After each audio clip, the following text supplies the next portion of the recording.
Hello दोस्तों, क्या हाल है? कैसा चल रहा है आप लोगों का जीवन? Welcome you all on Amazon academy. This is Ashutosh Gautam. क्या चल रहा है दोस्तों? हेलो विंगलेट, कैसे हो तुम?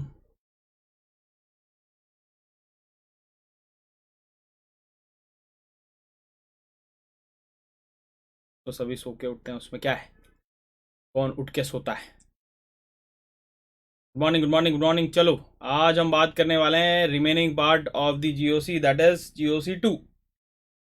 और इसमें क्या करने वाले हैं? इसमें पढ़ेंगे अपन हाइपर कॉन्जुगेशन, इसमें पढ़ने वाले हैं हम एसिडिक स्ट्रेंथ कंपैरिजन, इसमें पढ़ने वाले हैं बेसिक स्ट्रेंथ कंपैरिजन, इसमें पढ़ने वाले हैं एसआईआर, इसमें पढ़ने वाले हैं एसआईपी, इसमें पढ़ने वाले हैं हम एसिड बेस रिएक्शन। तो ये कंप्लीट रिवीजन होने वाला है।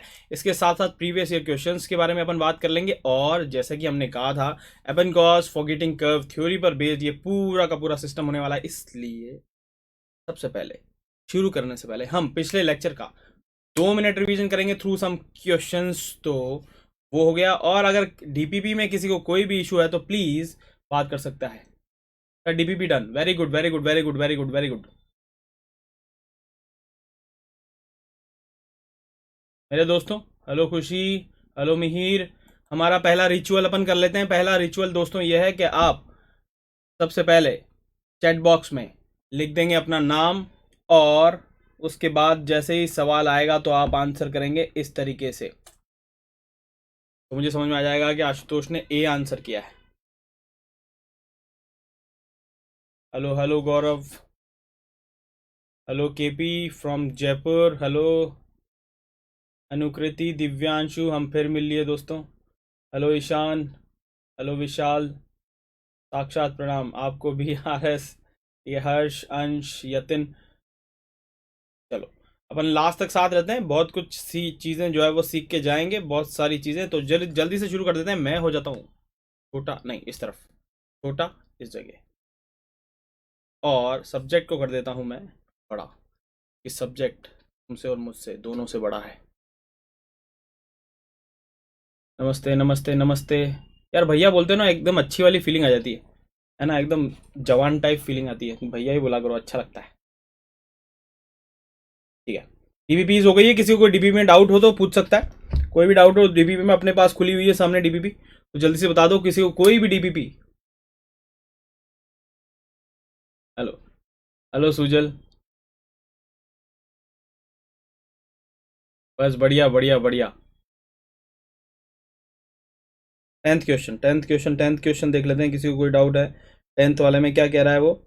कह रहा है वो इलेक्ट्रोफिलिक सब्स्टिट्यूशन रिएक्शन है, मेटा डायरेक्टिंग ग्रुप इन एरोमेटिक इलेक्ट्रोफिलिक सब्स्टिट्यूशन रिएक्शन। चलो बात कर लेते हैं अब, है ना, जल्दी से, बिना डिले किए हुए हम पहले बात कर लेते हैं। मेरा नाम है आशुतोष गौतम, आप जानते हैं मुझे। और ये हमारी बेस्ट प्रैक्टिस है। बस हमें सिविलाइज्ड लैंग्वेज यूज़ करनी है, एक दूसरे के साथ प्यार मोहब्बत के साथ पेश आना है। क्लास पूरी अटेंड करनी है, और पूरी क्लास अटेंड करेंगे तो ही सब कुछ सीख पाएंगे। और सफारी और एज में अभी काम चल रहा है, इस पर चलता नहीं। दूसरा, हमारे पास क्रोम या फायरफॉक्स चलेगा। वर्जन 6 या फिर ऊपर होना चाहिए एंड्रॉइड का, और 5 MB से ज़्यादा स्पीड होगी तो मज़ा आ जाएगा। क्रैश कोर्स जो है वो अपन करा रहे हैं। इसमें ये बिल्कुल पिछले 62 पेपर्स का एनालिसिस करने के बाद हमने निकाला है कि पीसीएम के कुल 91 चैप्टर्स है, उसमें से 45 चैप्टर्स अगर आप बहुत अच्छे से घोट लेते हो तो आप 190 प्लस मार्क्स ला सकते हो। ऐसा एनालिसिस हमने किया है 62 पेपर्स का। इस 45 में से 19 चैप्टर्स अगर आप कर लोगे और अच्छा है तो 19 चैप्टर्स, तो you can get 9 up to 100 marks. तो अभी अपन ऐसे ही प्लान कर रहे हैं कि मार्च और अप्रैल में, मार्च तक तो अपन ये 19 चैप्टर खत्म करा देंगे, और बाकी 26 चैप्टर जो है वो मार्च और अप्रैल के बीच में रहने वाला है ना। डेडिकेटेड आपको टाइम टेबल देने वाला है, क्योंकि तुम लोग जो है वो अब डिस्टर्ब हो चुके हो। सब कुछ तुमने ट्राई कर दिया, तो अब तुमने हमारे हवाले छोड़ दिया। सर प्लीज़ आप ही कुछ करो, आप ही दे दो टाइम टेबल भी, आप ही पढ़ा दो चैप्टर कौन कौन से इंपॉर्टेंट है। हम तो सिर्फ रिलीजियसली फॉलो कर लेंगे, क्योंकि हमारे पास ऑप्शन नहीं। तो ये टाइम टेबल भी आपको दे दिया जाएगा। और डीपीपीज और जितना भी मटेरियल है वो एबेनगॉस फॉरगेटिंग कर्व के बेसिस पर डिज़ाइन किया गया है, तो आपके लिए बेस्ट हेल्प हो सकती है। ये सब चीज़ें अपन पढ़ा देंगे मार्च में, ये सब पढ़ा देंगे अपन किस में, अप्रैल के लिए। तो ये होने वाला है। समझ गए, समझ गए, मिल जाएगा तुमको जहाँ से तुम डाउनलोड करते हो ना मटेरियल, वहाँ पर। ये हम सारी चीज़ें आज पढ़ने वाले हैं। Hyper conjugation, types of hyper conjugation, application, acidic strength, basic strength comparison, और चाहे तो लिख दें ABR, एसिड बेस रिएक्शन। ये सब चीज़ें आज हम पढ़ लेंगे, है ना। ये क्वेश्चन करने से पहले सबसे पहले हम रिवीजन करेंगे पिछले लेक्चर का, मगर उससे पहले हमारे पास 10वां क्वेश्चन आ गया। 10वां क्वेश्चन क्या है मैं देख लेता हूँ। मेटा डायरेक्टिंग ग्रुप कौन कौन से meta directing group in an aromatic electrophilic substitution are. Meta directing group कौन कौन से हैं? मेटा डायरेक्टिंग ग्रुप का मतलब क्या होता है? -M groups. तो -M ग्रुप्स कौन कौन से हैं? NO2 है, CN है, SO3H है और CCl3 है। सेकंड वाले में OH नहीं हो सकता, तीसरे वाले में भी OH नहीं हो सकता, चौथे वाले में ऑक्सीजन नहीं हो सकता। तो आंसर क्या हो गया? 1। बहुत आसान है भैया, -M पहचानना है। -M का मतलब होता है मेटा डायरेक्टिंग। बताइए, इतना आसान सवाल है, किसी को कोई प्रॉब्लम है? सर DPP कहाँ से लेनी है? जहां से तुमने ज्वाइन का बटन दबाया था, ज्वाइन क्लास, उसके नीचे आपको एक और एरो दिख जाएगा, ड्रॉप एरो। तो फिर उसको क्लिक करेंगे तो वहां पर आपको नोट्स भी मिल जाएंगे और DPP भी मिल जाएंगे। समझ गए। सर क्वेश्चन 2 का कुछ अजीब दिया है, देखते हैं अजीब है कि गरीब है। क्वेश्चन 2 अजीब है या गरीब है, देख लेते हैं। Of the following compound the number of aromatic compounds.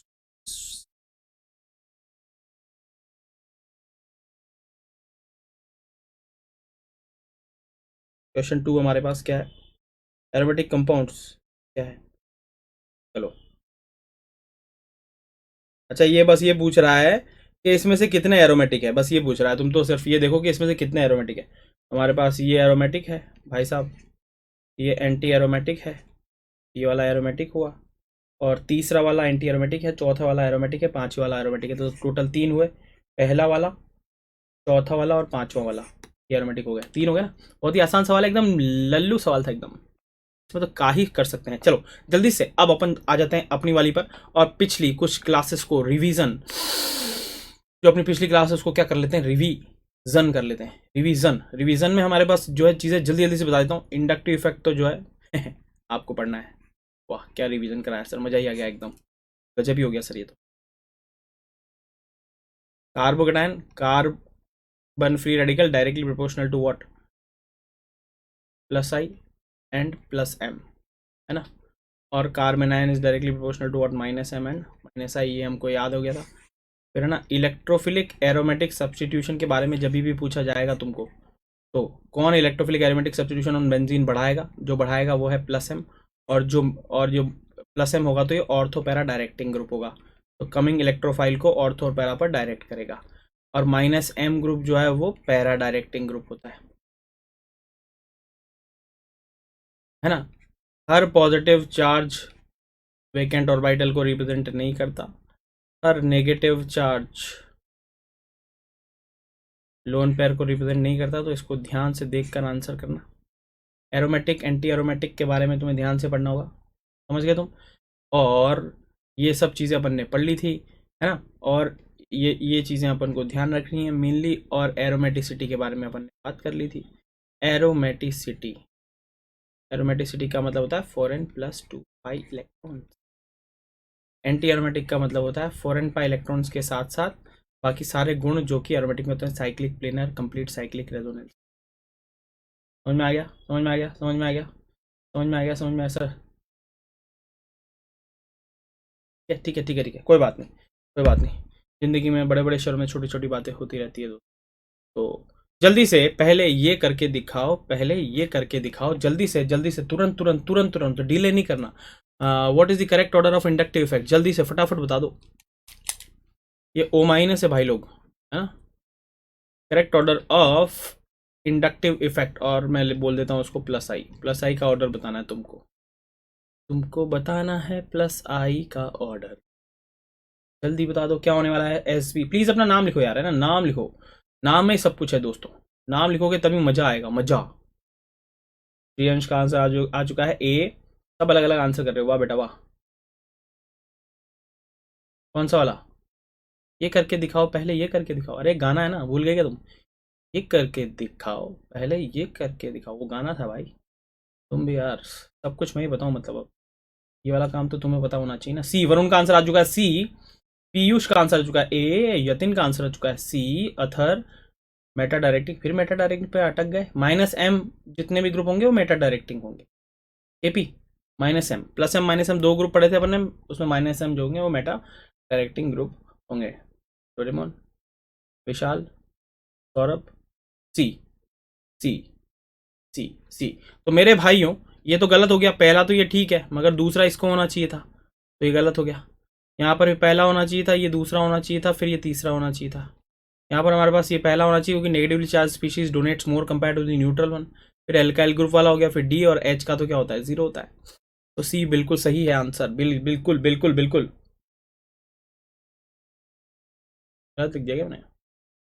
सही बोल रहे हो तुम, मेटा डायरेक्टिंग सही बोल रहे हो, सही बोल रहे हो, सही बोल रहे हो। मेरी भावनाएं वही थी और शब्द भी वही थे, बस पेन थोड़ा गलत चल गया, ऐसा होता रहता है। समझ गया मैं, समझ गया मैं, तुम क्या कहना चाह रहे हो। अगला सवाल, how many of the following group have plus I effect? कितने इसमें से प्लस आई दे रहे हैं? अगर ये कर लेते हो इसका मतलब तुम्हें इंडक्टिव इफेक्ट में कोई प्रॉब्लम नहीं है। मैं तुम्हें इसके लिए हिंट बता देता हूं। उस कंपाउंड से पूछो, इससे पूछो, इससे सवाल पूछने पड़ेंगे अपन तो पता चल जाएगा। इससे पूछो, क्या तुम एल्काइल ग्रुप हो? क्या तुम एल्काइल ग्रुप हो?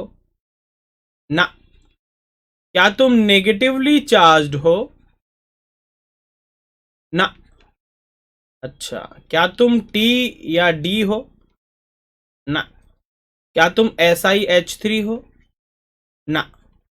अच्छा, इन चारों सवाल का आंसर अगर नो है तो इसका मतलब जो आपने ढूंढा है वो -i है, और इनमें से किसी भी एक का आंसर यदि यस है तो वो +i है। वाह, ये हो गई ट्रिक, ये ट्रिक हो गई।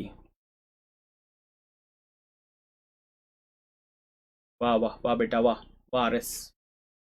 तो ये सवाल पूछ लो हर कंपाउंड से, अगर इसमें से किसी भी एक का आंसर तुम्हें यस मिल रहा हो तो समझ जाना कि वो +i है, वरना फिर -i है। What is T and D? Deuterium and tritium. Ts, isotope of hydrogen के बारे में चर्चा कर रहे हैं हम। जल्दी से देख लेते हैं अपन यहाँ, ये क्या है, कितनों का आंसर आ गया, जल्दी बताओ। आंसर आ चुका है। भावनाओं पे अटके रहो, आगे चलो, जिंदगी बहुत आगे, ऐसी छोटी छोटी चीज़ों पर नहीं अटकते अपन, बड़ी चीज़ें करेंगे। 3 आ गया आंसर, 4 आ गया हमारे पास आंसर, 5 भी आ गया। बोल दो फिर 6 और 7 भी बोल दो, 2-4 लोग, ठीक है। कुछ समझदार लोग सीधे आंसर कर रहे हैं, ये है, इसको बोलते हैं कॉन्फिडेंस। 7 भी कर दो, वेरी गुड। कितने हैं ये, 4 4 8 9 10 कर दो, 11 भी कर दो, फिर एक आध जना। सही है बेटा, ये सर आप भी +i जाओ। 10 तो ये रहे और 2 आप, 2 आप, हाँ 2 के बराबर हो आप, ठीक है। केपी ने आंसर कर दिया 10। सही है बेटा, सही है। बहुत सारे लोग 5 अब देख लो भाई, मेरे को भी पता नहीं है, दिखा लेते हैं यहाँ पर हमारे पास ये -i है। इससे पूछेंगे, क्या तुम नेगेटिवली चार्ज हो? हाँ हाँ हाँ, तो तुम +i हो। इससे पूछो, क्या तुम एल्काइल ग्रुप हो? ना। क्या तुम नेगेटिव चार्ज हो? ना। क्या तुम टीडी हो? ना। क्या तुम SiH हो? ना, तो फिर तुम -i हो। इससे पूछो, क्या तुम नेगेटिव चार्ज हो? हाँ, तो फिर +i हो। इससे पूछो, क्या तुम नेगेटिव चार्ज हो? No. Alkyl group? No. TD? No. SiH3? No, -i। क्या तुम नेगेटिवली चार्ज हो? यस, तो +i। क्या तुम एल्काइल ग्रुप हो? यस, तो +i। क्या तुम, ये जो वैलेंसी जुड़ी हुई है ना उसको देखना है, इसको नहीं देखना कि ये रहा एल्काइल ग्रुप। ऐसे जगत में कहीं भी एल्काइल ग्रुप हो उसको नहीं पकड़ना, यहाँ जहाँ से वैलेंसी ओपन हो रही है उससे पूछना है सवाल, इससे पूछना है सवाल, इससे नहीं पूछना। तो ऑक्सीजन से पूछो सवाल, क्या तुम एल्काइल ग्रुप हो? ना। मगर मेरे बाजू में एल्काइल ग्रुप है, उससे हमें कोई मतलब नहीं। क्या तुम एल्काइल ग्रुप हो? ना। क्या तुम नेगेटिव चार्ज हो? ना। टीडी हो? नहीं। SiH3 हो? नहीं, तो फिर -i हो। F -i कितने हो गए +i? 1 2 3 4। Answer is 4। Answer is 4। उन लोगों के लिए 2 मिनट का मौन रखते हैं जिन्होंने इसको भी +i बता दिया है। टीडी क्या है? ट्राइटियम और ड्यूटेरियम है हाइड्रोजन के आइसोटॉप्स। समझ गए? 4। केपी पहले 10 बता के फिर 4 आंसर कर रहे हो, केपी जी, वाह बेटा वाह। Next, which of the following statement is /r correct? Resonating structures are real and have real existence. Resonating structures are real and have real existence. अरे वाह, 2-2, ये तो 2-2 हो गए। सेम हो गया, कोई बात नहीं। वैसे भी मैं तुमको बता देता हूँ, एक गलत है तो ये गलत हो गया, तो ये भी गलत हो गया, तो इसका मतलब आंसर सी या डी में से एक होगा। Contributing structures are hypothetical having no real existence. Contributing हो सकता है दोनों भी हो जाए। कॉन्ट्रीब्यूटिंग मतलब resonating structures are hypothetical and having no real existence. बात बिल्कुल सही बोल रहे हो भाई साहब, क्योंकि रेजोनेंस ही एक हाइपोथेटिकल घटना है। रेजोनेटिंग स्ट्रक्चर्स हाइपोथेटिकल होता है, और रेजोनेंस हाइब्रिड बिहेव मतलब molecule always behave according to what resonance hybrid, that is real. Resonating structures are hypothetical. अच्छा, which of the following is incorrect पूछा है भाई, सही पूछ रहे हो तुम तो। ये होता है, इसको बोलते हैं सिली मिस्टेक, तो ये तो करेक्ट है।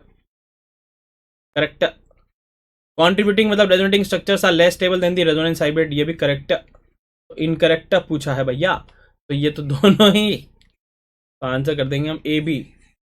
डी विलियर्स नहीं होगा, ए बी, ओनली बी। चलो अब आगे चलते हैं। अब ये सवाल जो है मैं चाहता हूं कि मैं तसल्ली से इंतजार करूं, ताकि मुझे पता चले कि लास्ट में जो हमने रेजोनेंस एनर्जी पढ़ा था तो किस किसने सुना था, किस किसने सुना था, किस किसने सुना था, किस किसने सुना था, इसमें क्या क्या इन्वॉल्व होगा मैं तुमको बता देता हूँ।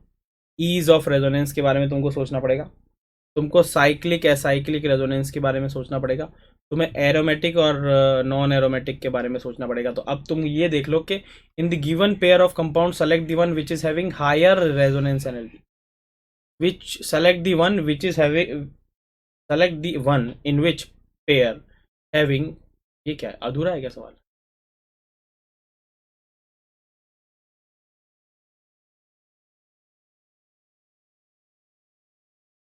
अच्छा, इसमें हर में पूछना है, ठीक है। तो इसमें एबीसीडी आंसर नहीं है, रुक जाओ, अबे क्या कर रहे हो एबीसीडी आंसर कर रहे हो तुम भी यार।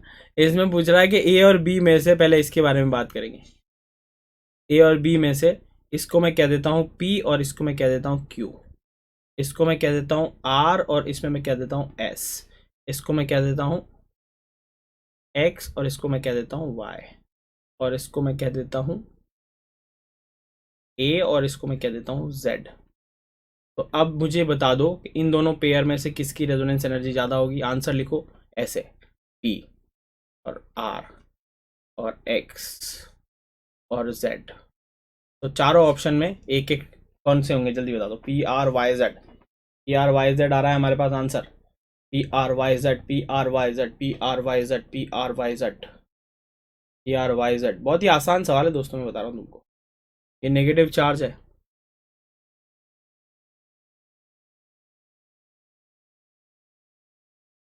सब लोग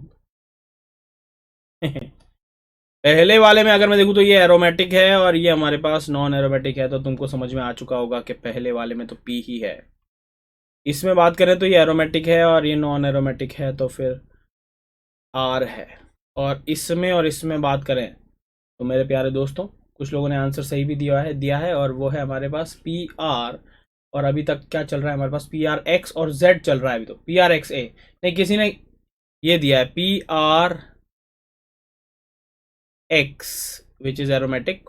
और ए में और जेड में इसमें बात करें तो यहाँ nitrogen is going into resonance, यहाँ ऑक्सीजन। तो यहाँ पर ईज ऑफ रेजोनेंस के बारे में बात करें तो nitrogen will give its electron in a easy way because of less electronegativity of nitrogen। तो पी आर एक्स ए, पी आर एक्स ए, बिना सोचे समझे कुछ लोगों ने ये भी लिख दिया है, पता नहीं क्यों, उनमें कौन सी भावनाएं उनकी जुड़ी हुई थी। और कुछ लोग बोल रहे हैं सर आपने आई वाला ऑप्शन क्यों नहीं दिया।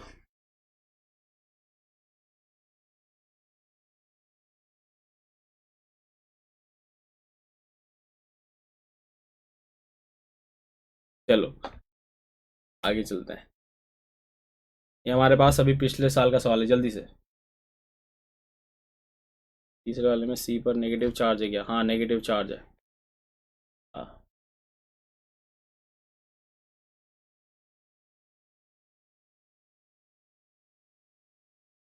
वाह यार, केपी ने फिर पकड़ लिया।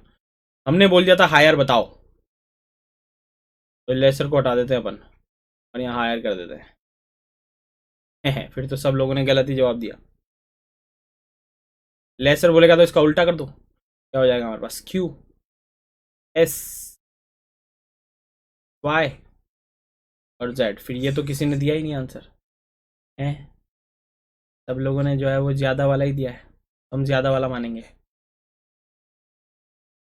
चलो जल्दी से, the increasing order of reactivity of the following compound towards electrophilic aromatic substitution. ये तो बहुत ही आसान सवाल है। ऐसा ग्रुप जो कि इलेक्ट्रॉन डेंसिटी बेंजीन में बढ़ाएगा वो इलेक्ट्रोफिलिक एरोमेटिक सब्स्टिट्यूशन ज्यादा तेज करेगा। जल्दी से बता दो इसका क्या होने वाला है आंसर। सर मैंने दिया था, वीवी ने आंसर किया था, वीवी ने, वीवी के लिए जो है वो तालियां।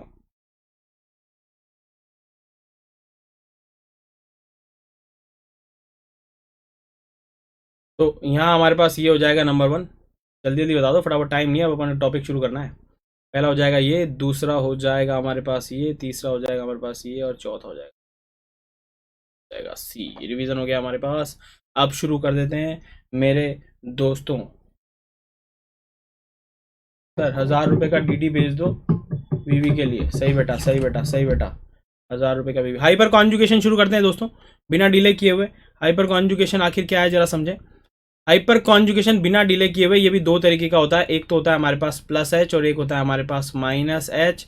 प्लस एच मतलब डोनेटिंग, और ये इलेक्ट्रॉन डोनेटिंग इफेक्ट होता है, और ये हमारे पास इलेक्ट्रॉन विड्रॉइंग इफेक्ट होता है ना।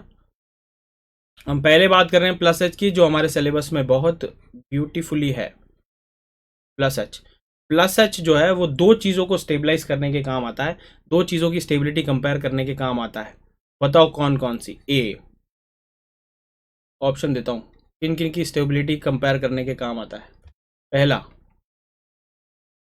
एल्कोहल, बी एल्कीन, सी कार्बोकेटायन, और डी। जल्दी बताओ प्लस एच किसकी स्टेबिलिटी कंपेयर करने के काम आता है, जल्दी बताओ। एल्कीन और कार्बोकेटायन की स्टेबिलिटी कंपेयर करने के काम आता है। बिल्कुल सही बोल रहे हो, केपी ने आंसर किया है बॉम्बे अकेला। मगर answer is C and B. C and B है answer. Answer is C and B. Buffering जो हो रही है वो तुम्हारे एंड पे हो रही है बेटा, मेरे पास तो यहाँ सामने दोनों चीजें चल रही है, तो मेरे पास बफर नहीं कर रहा है। तो हमारे पास पहली चीज है, हमारे पास दो कर ली।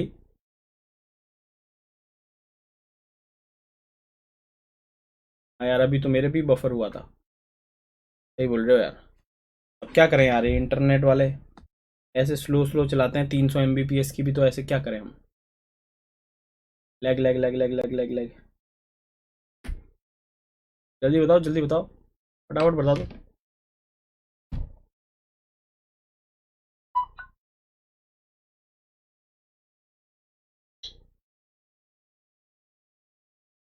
स्टारलिंक ऑर्डर कर लो। ये क्या है भाई, ये क्या होता है। क्वेश्चन ये है मेरे दोस्तों के, पॉजिटिव चार्ज से मेरा मतलब क्या है। अब मैं ही बता देता हूँ। पॉजिटिव चार्ज से मेरा मतलब है यहाँ पर वेकेंट ऑर्बिटल। पॉजिटिव चार्ज से मेरा मतलब यहाँ पर क्या है, वेकेंट ऑर्बिटल। तो पहला अपन ले लेते हैं यहाँ पर सिग्मा और पाई। सिग्मा पाई एल्कीन की स्टेबिलिटी के लिए बताया जाता है, और ये हमारे पास CH3 CH double bond CH2 अगर देखें तो यहाँ पर हमारे पास साइंटिस्ट थे और उनका नाम था बैकर नाथन। बैकर नाथन, इसलिए इसका नाम बैकर नाथन इफेक्ट भी बोलते हैं। इन्होंने ये खोज कर रहे थे बॉन्ड लेंथ के कंपैरिजन की। उन्होंने पाया कि ये वाली बॉन्ड लेंथ जो है वो थोड़ी सी, जितनी C double bond C sp2, और ये भी हमारे पास sp2 है। तो sp2 कार्बन के बीच में जो बॉन्ड लेंथ होनी चाहिए थी उससे बॉन्ड लेंथ थोड़ी सी ज़्यादा मिली। ये वाली जो bond length between sp3 and sp2 होनी चाहिए थी, उससे ये बॉन्ड लेंथ थोड़ी सी क्या मिली, ये वाली जो बॉन्ड लेंथ है वो थोड़ी सी, ये तो ज़्यादा मिली, और ये वाली बॉन्ड लेंथ कैसी मिली हमको, कम मिली।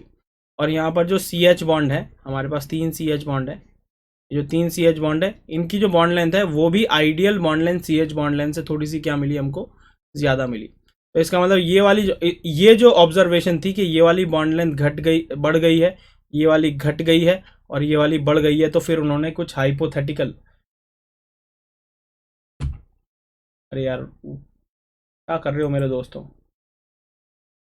तुम चाहते नहीं मैं चैट चैट पढ़ूँ हैं, ऐसे मत करो।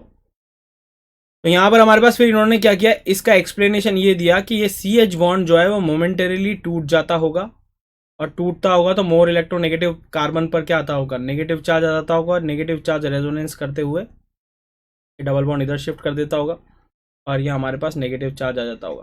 तो ये हाइपर कॉन्जुगेशन इसने एक्सप्लेन किया, जितने ज़्यादा अल्फा एच होंगे उतना ज़्यादा हाइपर कॉन्जुगेशन होगा। तो यहाँ हमारे पास कौन सा बॉन्ड डेवलप हुआ, इससे सिंगल बॉन्ड। यहाँ क्या डेवलप हुआ हमारे पास, डबल बॉन्ड। और यहाँ हमारे पास कौन से कैरेक्टर आए, नो बॉन्ड कैरेक्टर। तो जब बॉन्ड लेंथ कंपैरिजन की बारी आएगी तो हमारे पास यहाँ सिंगल बॉन्ड है और यहाँ डबल बॉन्ड है, तो पार्शियल डबल बॉन्ड कैरेक्टर आएंगे तो बॉन्ड लेंथ जो है वो क्या हो जाएगी, बढ़ जाएगी। यहाँ पर हमारे पास सिंगल बॉन्ड है, यहाँ डबल बॉन्ड आ गया तो बॉन्ड लेंथ क्या हो जाएगी, घट जाएगी। यहाँ सिंगल बॉन्ड है और यहाँ नो बॉन्ड है तो बॉन्ड लेंथ जो है वो थोड़ी सी बढ़ जाती है। समझ में आ गया। तो इस वजह से एल्कीन की स्टेबिलिटी कंपेयर कर पाई। और अब अगर मैं क्वेश्चन दे दूं कि जितने ज़्यादा अल्फा एच होंगे तो हम कहेंगे plus H is directly proportional to what, number of alpha H. अब इसको क्यों बोलते हैं सिग्मा और पाई के बीच में, क्योंकि यहाँ पर C H sigma bond participate करता है और पाई की अगर मैं बात करूँ तो पाई का जो है वो क्या होता है, एंटी बॉन्डिंग पार्टिसिपेट करता है ना। तो सी एच और pi anti bonding, C H sigma bond और पाई एंटी बॉन्डिंग पार्टिसिपेट करता है ना। सिग्मा का बॉन्डिंग और इसका एंटी बॉन्डिंग। एंटी बॉन्डिंग कैसे, लेट्स से एन एग्जांपल, ये बॉन्ड हमको तोड़ना है तो हम इसको ब्यूटीफुली ऐसे दिखाते हैं, ब्यूटीफुली ऐसे, तो हमको पूरा समझ में आ जाता है।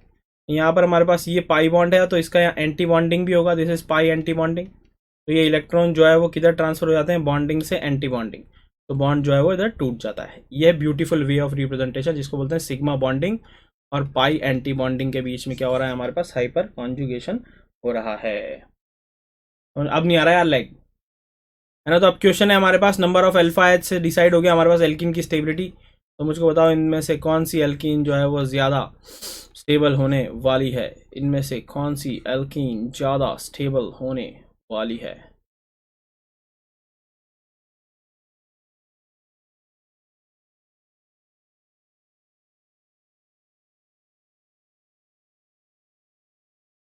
ए, बी, सी और डी।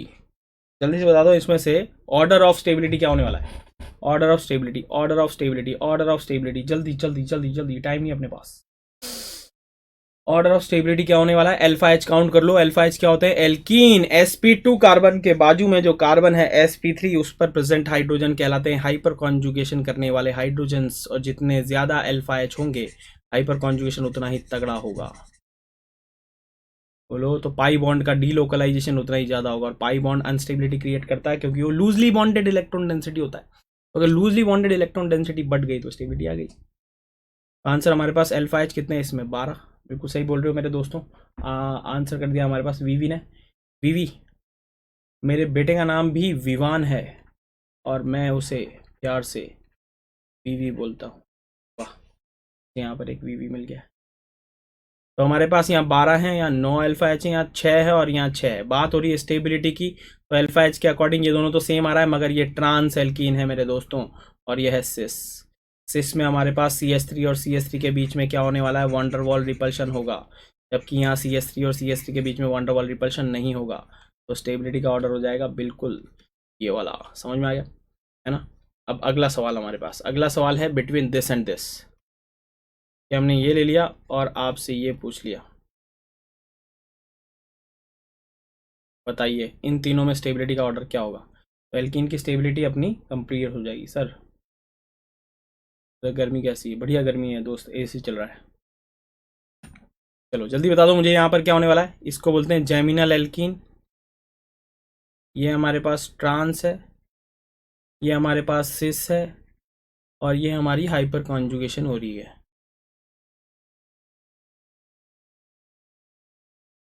याद रखना आप जो ऑर्डर बताने वाला हूँ तुमको। आंसर आ चुका है हमारे पास BAC, BCA, PCA, ABC।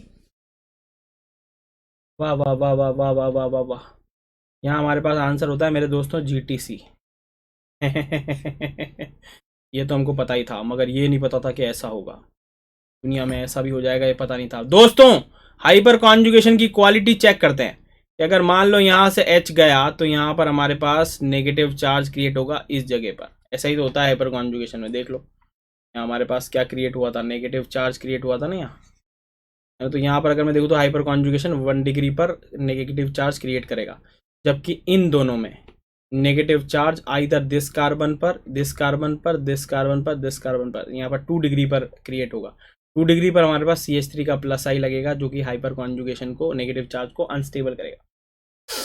तो इस तरीके से आप बिल्कुल सही बोल रहे हो। इस वक्त हालात बदल गए, जज्बात बदल गए, समझ गए। तो यहाँ पर हमारे पास अल्फा है 6 ही है, मगर इसमें रिलेटिवली कैसा है, गुड क्वालिटी हाइपर कॉन्जुगेशन है, बिकॉज इसमें हाइपर कॉन्जुगेशन से 1 डिग्री पर नेगेटिव चार्ज आता है, वेरस ट्रांस और इसमें 2 डिग्री पर आता है। 2 डिग्री पर आएगा तो CH3 का प्लस आएगा, नेगेटिव चार्ज को अनस्टेबल कर देगा मेरे दोस्तों। तो ये चीजें आपको ध्यान रखनी चाहिए, ये ध्यान रखेंगे तभी मजा आएगा, है ना। चलो, तो ये हो गया हमारे पास हाइपर कॉन्जुगेशन से अपन कार्बोकेटायन की स्टेबिलिटी अब कैसे कंपेयर कर पाएंगे उसके बारे में बात कर लेते हैं। तो दूसरा हमारे पास रेजोनेंस है कार्बोकेटायन स्टेबिलिटी के लिए, और that is sigma and positive charge, और यू कैन से वेकेंट और वाइटल। अब इसमें बहुत ही ब्यूटीफुल सवाल मैं पूछने वाला हूँ तुमसे, ध्यान से सुन लेना, अगली लाइन में क्या बोल रहा हूँ उस पर फिर सवाल बनाने वाला हूँ मैं। और वो सवाल कुछ इस प्रकार है, लेट्स से कार्बोकेटायन की स्टेबिलिटी कैसे डिसाइड की हमने। तो यहाँ हमने ले लिया carbocation, that is this positive charge represent vacant orbital, और ये ऑब्जर्व किया गया कि बिल्कुल वैसे ही तो बिहेव कर रहा है। जरा यहाँ देखो, यहाँ पर हमारे पास हमने CH बॉन्ड तोड़ दिया, किसके खातिर, हमने CH बॉन्ड तोड़ दिया वेकेंट ऑर्बिटल, वो भी पाई एंटी बॉन्डिंग के खातिर, पाई एंटी बॉन्डिंग है, तोड़ दो। तो ये CH कहेगा भाई जब तुमने पाई बॉन्डिंग के बदले मेरा CH बॉन्ड तोड़ दिया, यहाँ तो पूरा साक्षात वेकेंट ऑर्बिटल है भाई, वेकेंट ऑर्बिटल मेरे बाजू में बैठा है, मुझे किसी एग्जिस्टिंग बॉन्ड को तोड़ना भी नहीं, फिर मैं CH बॉन्ड क्यों ना तोड़ूं। तो हम कहते हैं तोड़ ले यार भाई, तेरा ही है, अपना अपना क्या है, तोड़ ले जैसी तेरी मर्जी। जब पाई बॉन्ड एंटी बॉन्डिंग के लिए तुमने तोड़वा दिया, तो अब तो CH बॉन्ड मैं तोड़ के ही रहूंगा। ये पॉजिटिव चार्ज को रिप्रेजेंट कर रहा है, और ये बॉन्ड के दोनों इलेक्ट्रॉन कार्बन पर शिफ्ट हो जाते हैं, और ये बेचारा H प्लस निकल लेता है यहाँ थोड़ी देर के लिए। ये हाँ, ये पाई बॉन्ड की तरफ शिफ्ट हो जाएगा यहाँ, ये ठीक है। तो यहाँ हमारे पास क्या हो जाता है, मोमेंटरीली अगर मैं दिखाऊं तो हमारे पास यहाँ बन जाएगा CH2 डबल बॉन्ड CH2, और यहाँ हमारे पास H प्लस थोड़ी देर के लिए यहाँ आ जाएगा, समझ में आ गया। तो इस तरीके से पॉजिटिव चार्ज जो है वो हर हाइड्रोजन पर क्या हो जाएगा, डीलोकलाइज हो जाएगा। Don't use white pen, white pen तो एकदम बढ़िया विजिबल है यार, क्या बात कर रहा है, सबसे ज़्यादा वाइट ही दिखता होगा, या फिर येलो, नहीं। रेसिपी प्रद्युमन कहाँ यूज़ करना है, आगे आ रहा है, आगे आ रहा है, भगवान पे भरोसा रखो। इसका मतलब जितने ज़्यादा अल्फा एच होंगे कार्बोकेटायन की स्टेबिलिटी उतनी ही ज़्यादा होगी, और इससे अपन आंसर कर पाते हैं कि बताओ इनमें से कौन ज़्यादा स्टेबल है। पहला, दूसरा, अभी मैंने बनाया नहीं, क्या बना रहे हो, तीसरा।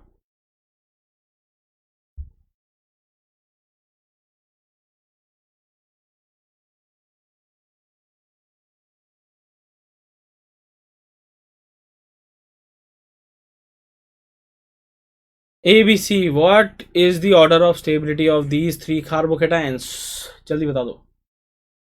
वायलेट कलर कैसे दिखेगा मेरे भाई, ये कैसे दिखेगा, ये तो कम दिखेगा ना, येलो दिखेगा सबसे बढ़िया।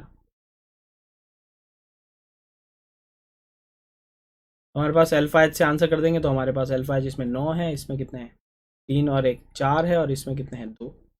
तो कार्बोकेटायन की स्टेबिलिटी भी आंसर कर सकते हैं। तुम क्या बेवकूफ़ मत बन जाना, बस इसमें इसमें तुमसे ऐसे पूछेगा वो, इसमें पता नहीं क्यों, पता नहीं ही क्यों, पता नहीं ही क्यों बहुत परेशान हो जाते हैं बच्चे इसमें, इन तीनों में स्टेबिलिटी कंपेयर करने में। बताओ what is the order of stability, order of stability of ABC। अब ये बता दो तो मज़ा आ जाएगा दोस्तों, है ना। इसमें पता नहीं क्यों बच्चे कंफ्यूज हो जाते हैं और आंसर लगा देते हैं वो जो अभी कोई ना कोई करने वाला है। कर दिया कर दिया कर दिया कर दिया कर दिया, यही मैं कह रहा था, मैंने कहा ये पता नहीं क्यों कंफ्यूज होते हैं।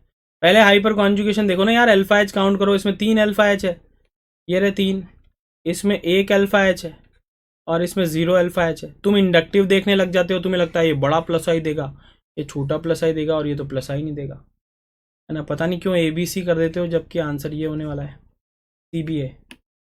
यही तो पूछ रहा हूँ मैं, यही पूछ रहा हूँ, ABC नहीं होगा मेरे भाई, CBO हो, ए होगा। समझ रहे हो कि नहीं समझ रहे हो? ये कंफ्यूजन नहीं होना चाहिए तुमको। समझ आ गया? चलें आगे, चलें आगे, चलें। कहाँ से आते हैं ये लोग? तो अब हाइपर कॉन्जुगेशन से और भी चीजें जो है वो आप डिसाइड कर सकते हो, like bond length. Let's have an example, compare करते हैं कुछ क्वेश्चंस को। अगर आपसे पूछा जाए compare the bond length of, oh no, oh no, oh no no no no no, चलो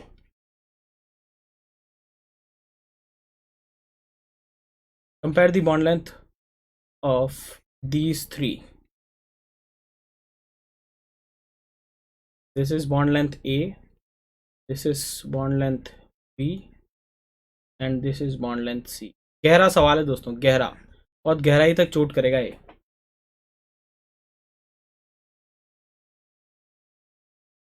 चलो जल्दी बताओ। बॉन्ड लेंथ याद रखना, रेजोनेंस या हाइपर कॉन्जुगेशन से डबल बॉन्ड में सिंगल बॉन्ड कैरेक्टर आते हैं और सिंगल बॉन्ड में double bond character. Mark my words.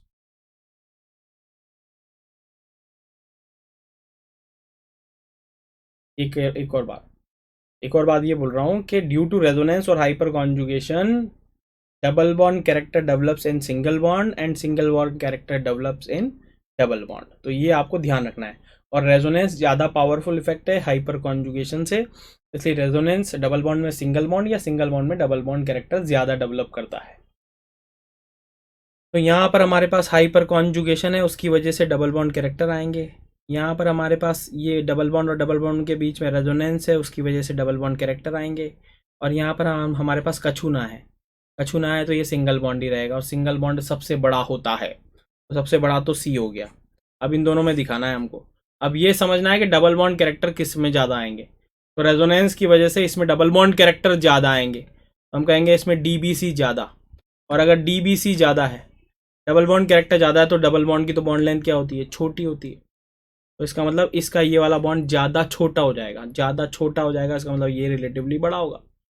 तो CAB, this would be the answer. किसने आंसर किया? तुरंत TT का दिखा मुझे और AP का दिखा मुझे। ओहो, ओहो, बताओ ऐसा कौन बोलता है? ऐसे किस कौन बोलता है? ओहो, ऐसा कौन सा कार्टून कैरेक्टर है जो जिसका पंच लाइन है ओहो? A डोरेमोन, B निंजा हथौड़ी, C चिंचैन।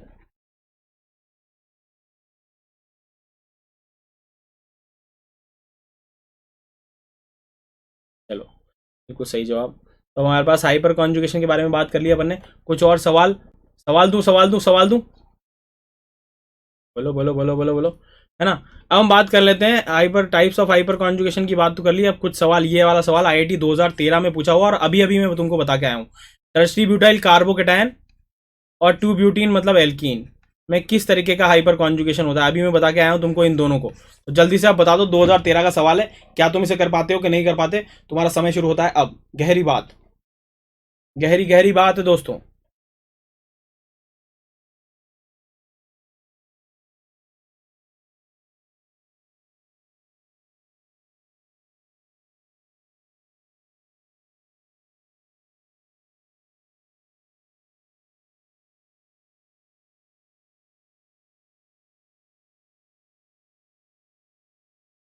तो आता रहेगा बीच में, कंसेप्ट सिखा रहा हूँ जल्दी से। दिखा दो दिया, कितना बढ़िया कंसेप्ट है, देखो जरा। कार्बोकेटाइन में कौन सा हाइपर कॉन्जुगेशन होता है ये पूछा है हमारे पास, और एल्कीन में कौन सा होता है ये पूछा। तो ये बॉन्ड वेकेंट ऑर्बिटल देखकर अपन आंसर कर सकते हैं कौन सा होने वाला है। अनुरुद्धा का आंसर आ चुका है ए, KP का आंसर आ चुका है, AS का आंसर आ चुका है A, AP का आंसर आ चुका है, जल्दी बताओ जल्दी बताओ, PC का आंसर आ चुका है A। तो इसका मतलब यह है दोस्तों, तुम समझ चुके हो कि यहाँ पर अगर मैं देखूँ कार्बोकेटाइन में तो वो है sigma bond of CH and vacant orbital PMT। MT को मतलब वेकेंट ऑर्बिटल ही बोलेंगे, तो ये बिल्कुल सही चल रहा है। और इसमें देखेंगे तो सिग्मा, सिग्मा एंड पाई। अब पाई को एंटी बॉन्डिंग नहीं कह रखा इन्होंने, वरना मोर करेक्ट बोलें तो यहाँ एंटी बॉन्डिंग भी आ जाना चाहिए। तो this would be the more correct option, अगर यहाँ एंटी बॉन्डिंग मेंशन कर दिया जाए तो आंसर क्या हो जाएगा दोस्तों, ए हो जाएगा। समझ में आ गया तुमको, है ना। Now application of hyper conjugation में मैंने तुमको बता ही दिया, पहला तो एल्कीन की स्टेबिलिटी के बारे में पता चल जाएगा इसमें, एल्कीन स्टेबिलिटी। दूसरा जो है वो हमारे पास है heat of hydrogenation, heat of hydrogenation पता करने के काम आता है ये। और हम जानते हैं कि इज 1 अपॉन स्टेबिलिटी, अगर हीट ऑफ हाइड्रोजिनेशन जितना ज़्यादा होगा, एनर्जी जितना ज़्यादा होगा, स्टेबिलिटी ऑफ एल्किन उतनी ही क्या होगी, कम होगी। तो जितने सवाल अपन एल्किन स्टेबिलिटी के करके आए हैं, अगर उनका उल्टा कर दिया जाए तो वो हीट ऑफ हाइड्रोजिनेशन के आंसर होंगे, बशर्ते प्रोडक्ट जो भी आप क्वेश्चन कर रहे हो उसके प्रोडक्ट क्या हो, सेम हो। तीसरा हमारे पास है heat of combustion, heat of combustion, heat of combustion is 1 upon stability of alkene, ये भी हमारे पास बिल्कुल वैसा ही है ना। Let's have an example, question के थ्रू इससे समझने की कोशिश करते हैं। Heat of hydrogenation, let's have an example, हमारे पास ये है, तो ये डबल बॉन्ड है हमारे पास, और इसको मैंने हाइड्रोजिनेट कर दिया, और हाइड्रोजिनेट करके निकल कैटलिस्ट लिया, यहाँ हमारे पास बन जाएगा क्या, साइक्लोहेक्सेन, और यहाँ 29 किलो कैलोरी एनर्जी रिलीज होगी। रिलीज क्यों होगी, जब हाइड्रोजन बॉन्ड बनाएगा इस पाई बॉन्ड को तोड़ेगा, तो वीक पाई बॉन्ड टूट रहा है और दो नए स्ट्रॉन्ग सिग्मा बॉन्ड बन रहे हैं, तो bond formation always an exothermic process, तो some amount of energy is release, इसके लिए डेल्टा एच में लिख सकता हूँ -29 किलो कैलोरी। तो अब मुझको ये बता दो जल्दी से फटाफट, अगर एक पाई बॉन्ड को हाइड्रोजनेट करने से 29 किलो कैलोरी एनर्जी रिलीज होती है, इसका मतलब अगर मैं तुमसे ये पूछूं कि what would be the heat of hydrogenation of this compound, A की तो हमने बता दी, अब बी की क्या होने वाली, एग्जैक्ट डेटा बता दो फटाफट। अगर मान लो ऐसा करना पड़ जाए तो यहाँ पर डेल्टा एच की वैल्यू कितनी आने वाली है, जल्दी बताओ, minus how many kilo calorie, बोलो बोलो बोलो। यतिन ने आंसर किया -58, बिल्कुल सही बोल रहे हो, -58 बिल्कुल सही बोल रहे हो, बिल्कुल सही, बहुत ही एकदम बच्चों वाला सवाल पूछ लिया सर आपने तो। अच्छा तो ठीक है, अब तीसरा बता दो, अगर मैं इसी जगह ये पूछूं कि बताओ इसकी कितनी होने वाली है, यहाँ पर प्रोडक्ट देखो अभी ए बी सी, ये ए बी और ये सी तीनों का प्रोडक्ट सेम है, साइक्लोहेक्सेन, तो इसकी कितनी होने वाली है, यहाँ पर अगर मैं लिखूँ कितने किलो कैलोरी हमारे पास रिलीज होने वाली एनर्जी, या डेल्टा एच की वैल्यू दे लें तो माइनस कितना किलो कैलोरी एनर्जी रिलीज होने वाली है, तो मुझे जल्दी बता दो कितना होने वाला है। ऑप्शन में दे देता हूँ 58 बी, 58 से ज़्यादा सी, 58 से कम, और डी। हर बार हम ही क्यों बताएं,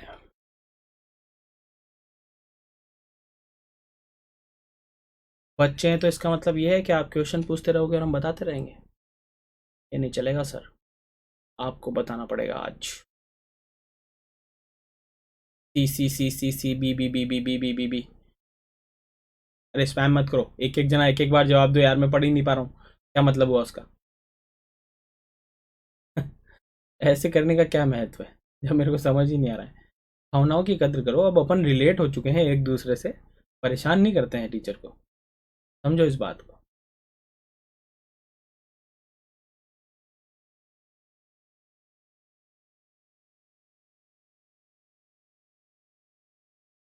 अरे भगवान पढ़ने तो दो, relax boys, yes relax relax boys, देखो तभी अपन आगे चल पाएंगे। देखो बहुत सारी चीज़ें करनी है, ऐसे ऐसे नहीं करना। कौन सा वाला ट्यून, वो एक बड़ा सा मैसेज कोई करे जा रहा है, मेरे को पढ़ाई में नहीं आ रहा है। ओहो, अच्छा, ओहो वाली ट्यून, ठीक है। तो जल्दी से बता दो इसमें क्या होने वाला है, जल्दी से। अब हमारे पास आंसर आ चुका है, देखो जरा यहाँ पर क्या है हमारे पास, अब इसमें हो गया रेजोनेंस, और resonance brings stability of the compound. इसका मतलब अगर मैं देखूं बी और सी में से ज़्यादा स्टेबल कौन है, तो इसमें रेजोनेंस नहीं है, जबकि इसमें रेजोनेंस है, दैट मीन्स ये तो ज़्यादा स्टेबल होगा। अब देखो जरा इसको ब्यूटीफुली ग्राफ के थ्रू समझते हैं ना, एनर्जी प्रोफाइल के थ्रू। सबका प्रोडक्ट जो है वो हमारे पास साइक्लोहेक्सेन है, ये रहा, है ना। और अब मैं बना देता हूँ ए, ये हमारे पास ए, बहुत बढ़िया तरीके से समझ रहे हैं, देखो जरा यहाँ पर ए लिख दिया, ए इज दिस, और ये जो एनर्जी रिलीज हुई वो कितनी होगी, 29। यहाँ पर अब मैं बना रहा हूँ बी, ये हमारे पास बी हो गया, ये कितनी हो गई हमारे पास 58। अब तीसरे वाले में रेजोनेंस है, रेजोनेंस है इसका मतलब वो इससे ज़्यादा स्टेबल होगा, तो रेजोनेंस होने की वजह से वो समवेयर यहाँ आने वाला है, तो ये जो है ये किसको बताने वाला है, रेजोनेंस वाले को। तो ये एनर्जी जो है वो कितनी होने वाली है, ऑब्वियसली 58 है ये वाला, तो ये 58 से तो कम ही होगी ना, and that is 55.5 practical data. तो ये जो डिफरेंस है वो कितना हो गया हमारे पास 2.5। ये रेजोनेंस की वजह से स्टेबिलिटी आई है, इसी को बोलते हैं दोस्तों रेजोनेंस एनर्जी। यही है वो, यही है वो, यही है वो, यही है वो, यही है वो रेजोनेंस एनर्जी जिसकी चर्चा हम कर रहे थे दोस्तों। और ये मॉलिक्यूल में क्या ला रहा है, स्टेबिलिटी ला रहा है ना, है ना, है ना, है ना, है ना, है ना, है ना, है ना, है ना, समझ में आ गया दोस्तों। Oh no, oh no, oh no no no no no, चलो तो ये समझ में आ गया तुमको। चलो ठीक है, तो हमारे पास आ गया 2.5 ये हमारे पास। तो इस तरीके से अपन कह सकते हैं this is what heat of hydrogenation. और जो ज़्यादा स्टेबल होता है ये having less heat of hydrogenation than the less stable one. तो हमारे पास ये भी प्रूव हो गया, if product of the compound, product of the alkene is same, then हम ये कह सकते हैं कि heat of hydrogenation is 1 upon stability of the alkene. क्या तुम्हें मेरी बात तुम्हें समझ में आ गई? बोलो बोलो बोलो बोलो बोलो बोलो बोलो बोलो बोलो बोलो। क्लियर है दोस्तों, है ना? अब देखो, अब तुम्हें धांसू सवाल पूछता हूं, विच of the following compound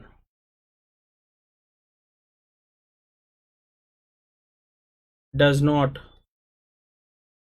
show hyper conjugation? इसमें से कौन हाइपर कॉन्जुगेशन शो नहीं करेगा? ए ना ना ना ना ना ना,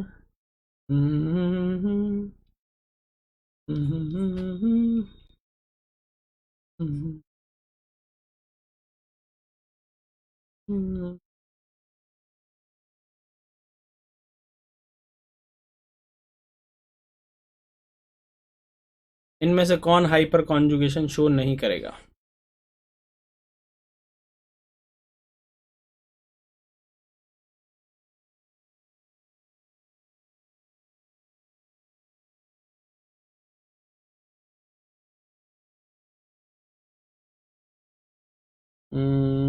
चौथा ऑप्शन क्या दूं मैं तुमको?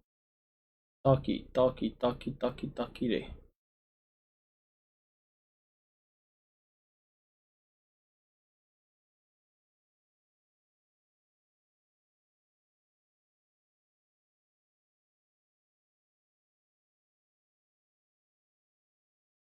इनमें से कौन सा हो सकता है? एक हो सकता है दो हो सकता है तीन हो, मल्टीपल करेक्ट भी हो सकता है। तो ये तो हम कंसेप्ट सीख रहे हैं दोस्तों। इसमें से कौन, याद रखना दो कंडीशन है, सिग्मा और पाई, एंड सिग्मा एंड पॉजिटिव, और पॉजिटिव का मतलब होना चाहिए वेकेंट और वाइटल। ये वो सवाल है दोस्तों जो आपकी दुनिया हिला सकता है about hyper conjugation. Hyper conjugation के बारे में जो भी आपकी कंसेप्ट है उसको हिला सकता है ये सवाल।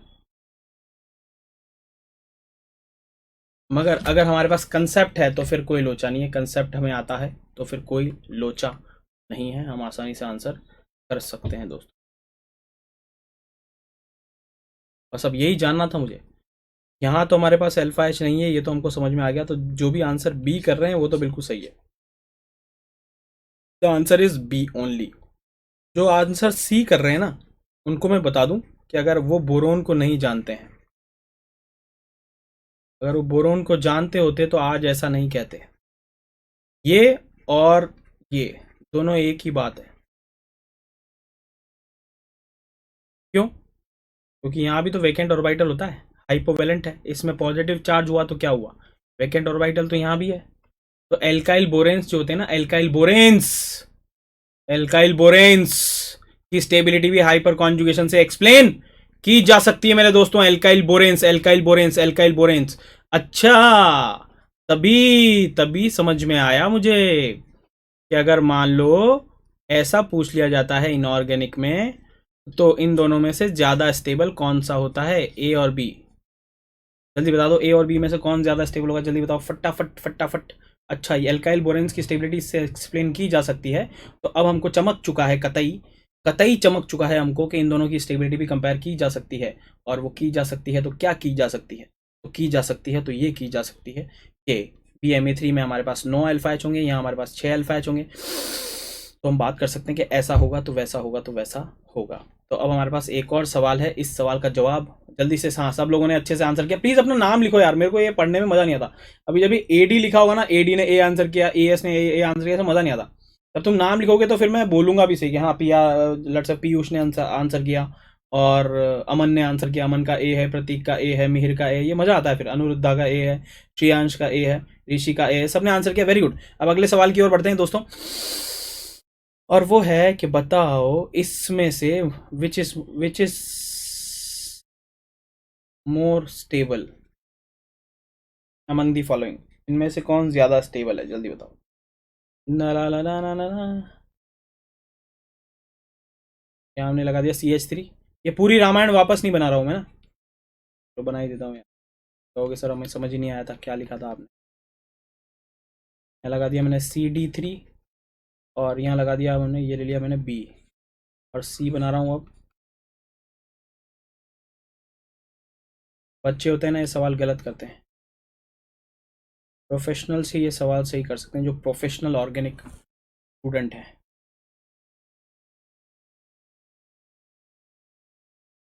आपको कौन नहीं जानता, विष्णु जी, ये कौन है भाई?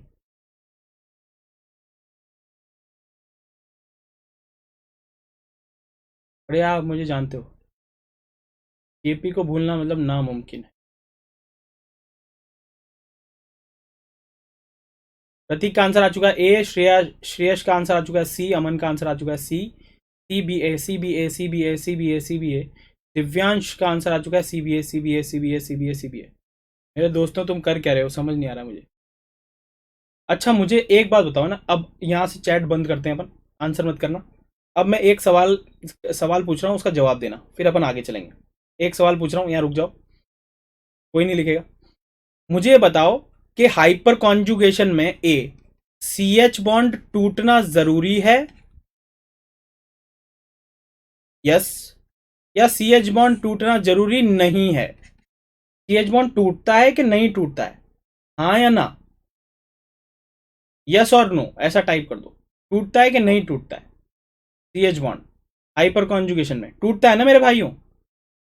CH बॉन्ड तोड़ा ना अपन ने मोमेंटरीली, यार ऐसे क्या कर रहे हो यार तुम, सब जगह तो तोड़ तोड़ के आए, तोड़ फोड़ के तो आए अपन हाइपर कॉन्जुगेशन में, ये तोड़ तोड़ के तो आए थे अपन, यहाँ से तोड़ तोड़ के तो आए थे, ये तोड़ा था, ये तोड़ा था, ये नो बॉन्ड रेजोनेंस क्रिएट किया था, नो बॉन्ड कैरेक्टर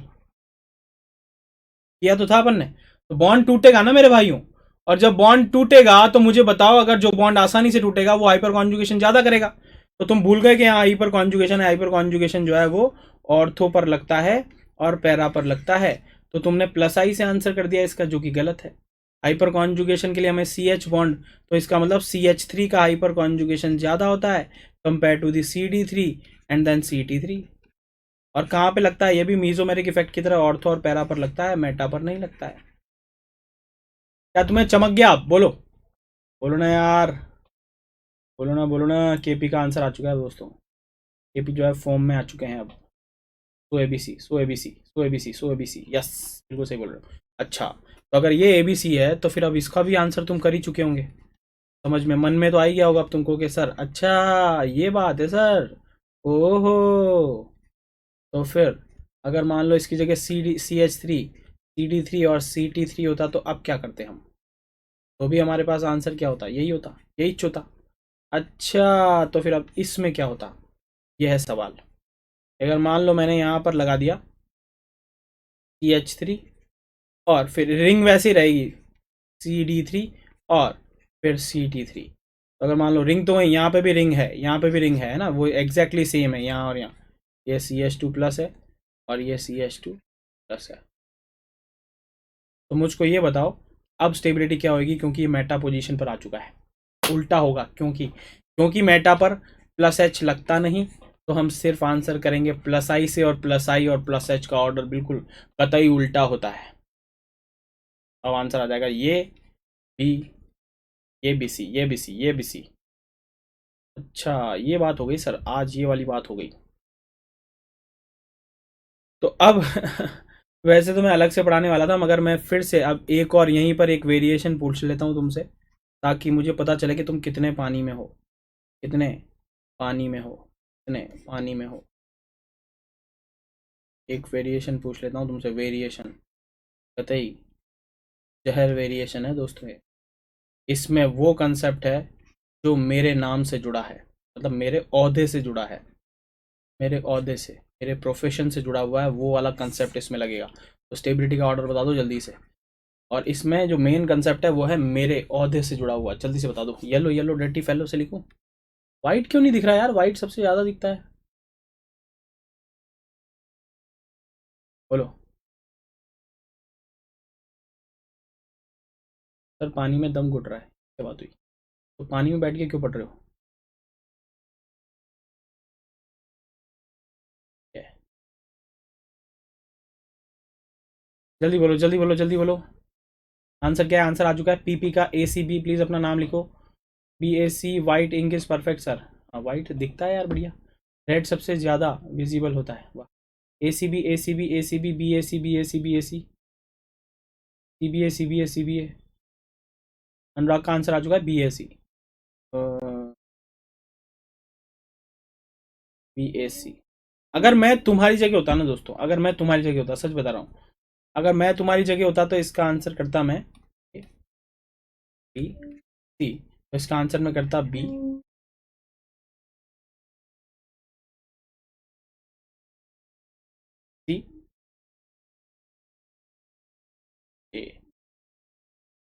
शायद ये गलत भी हो सकता था, पर किसी ने BCA सोचा है इसके बारे में। पीपी ने आंसर किया BCA। सर अब आपने आंसर बता दिया तो फिर आंसर लाने की जिम्मेदारी हमारी है, क्योंकि हम बचपन से ये करते आए हैं। अगर हमें आंसर पता चल जाए, बस किसी न किसी तरीके से हम आंसर ले आते हैं। ये हमें विशेष, हमें हमारे अंदर प्रतिभा होती है। जब आपने आंसर बता दिया, अब तो बना लेंगे सर हम। विशेष प्रतिभा के धनी हैं हम, और इसके बाद हम तुरंत बना लेंगे। देखो मेरे भाइयों, यहाँ पर हमारे पास अल्फा एच है, प्लस एच लग रहा है, 3 अल्फा एच है। तो हमारे पास ये नंबर 1 होगा। तो सर यहाँ पे क्या दिक्कत है? यहाँ पे तो प्लस एच भी लग रहा है और प्लस आई भी लग रहा है। यहाँ पर लग रहा है एक भयानक इफेक्ट, इसको बोलते हैं sir effect, steric inhibition of resonance. ये क्या है सर? ये क्या बला है? आगे पढ़ेंगे। मगर मैंने क्या कहा, जब मैं ये जान रहा था कि तुम्हें आ रहा है कि नहीं आ रहा। सिप नहीं सर, सिप तो बेसिक स्ट्रेंथ के लिए होता है। यहाँ पर हमारे पास ये कैसा है? बल्कि ग्रुप है, sp2 है और ये CH3 है। ये CH3 इसको आउट ऑफ द प्लेन कर देता है, उसको SIR इफेक्ट बोलते हैं। और अगर रेजोनेंस न कर पाया पॉजिटिव चार्ज, तो बाकी दोनों तो रेजोनेंस कर रहे हैं। रेजोनेंस न कर पाएगा तो स्टेबिलिटी क्या हो जाएगी? कम हो जाएगी।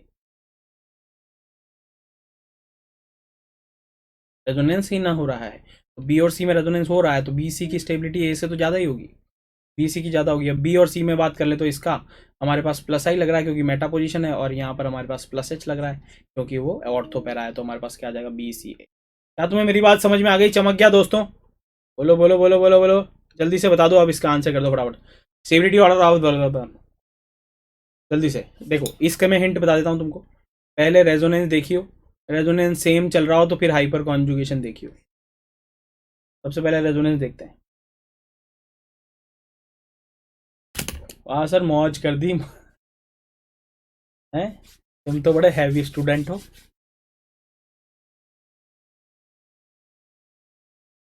सारे मीम्स याद करके आते हो तुम लोग हैं।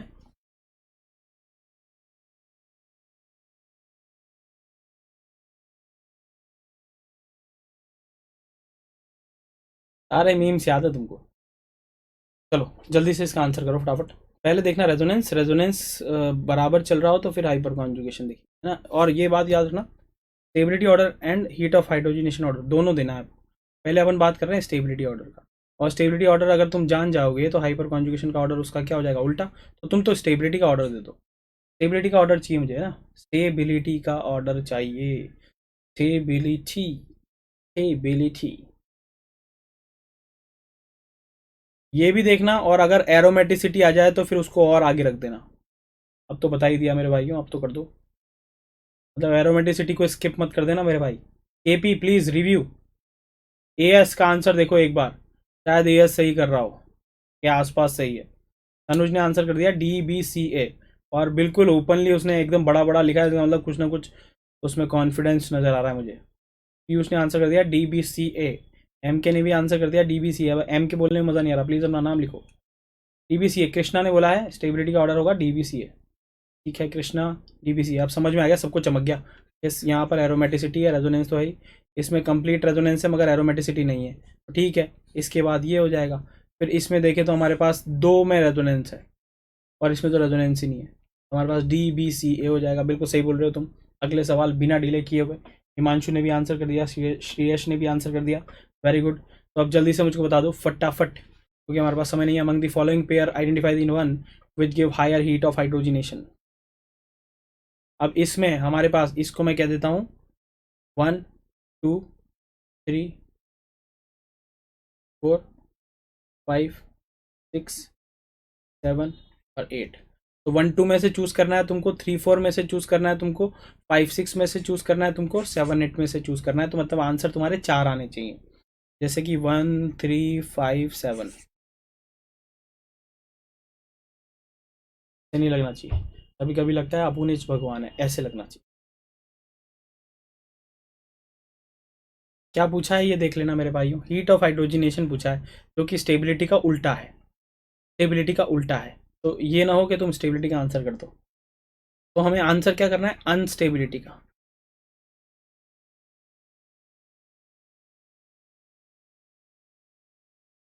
ये तो गलती होने वाली है तुमसे पक्का, क्योंकि इसमें एक ऐसा चीज छुपा है ना जो तुम्हें शायद गुमराह कर देगा, गुमराह।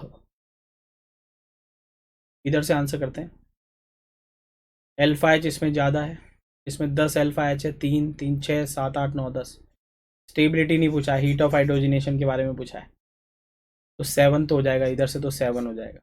इन दोनों में से अल्फा एच इसमें कम है, इधर 6 हो जाएगा।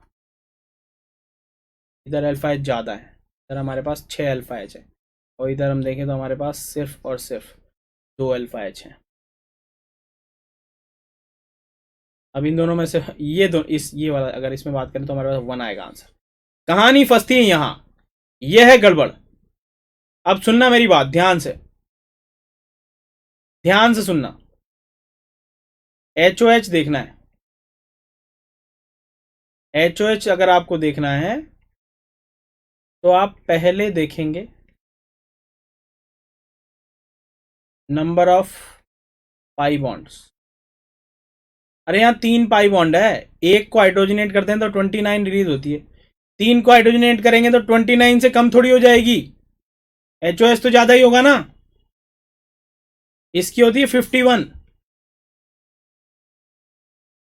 एक को हाइड्रोजनेट करने से 29 निकली थी, 2 को किए थे तो 58 निकली थी, रेजोनेंस हो गया था तो 55.5 निकली थी। अब तीसरा लगा दिया तो एक वाले से कम थोड़ी हाइड्रोजनेशन हो जाएगा, समझ गए तुम। तो यहाँ पर HOH में हमारे पास बेंजीन ही आने वाला है, मतलब 3। तो आंसर इज 1 3 6 7। समझ में आ गया। अब देखो तुम, अभी तुमसे गलती करवाता हूँ इसमें, मुझे बताओ विच इज मोर स्टेबल, ए या बी। अभी गलती करवाता हूँ तुमसे, ए और बी में से। तो एरोमेटिक है ना, एरोमेटिक से क्या मतलब है, एरोमेटिक से क्या मतलब है,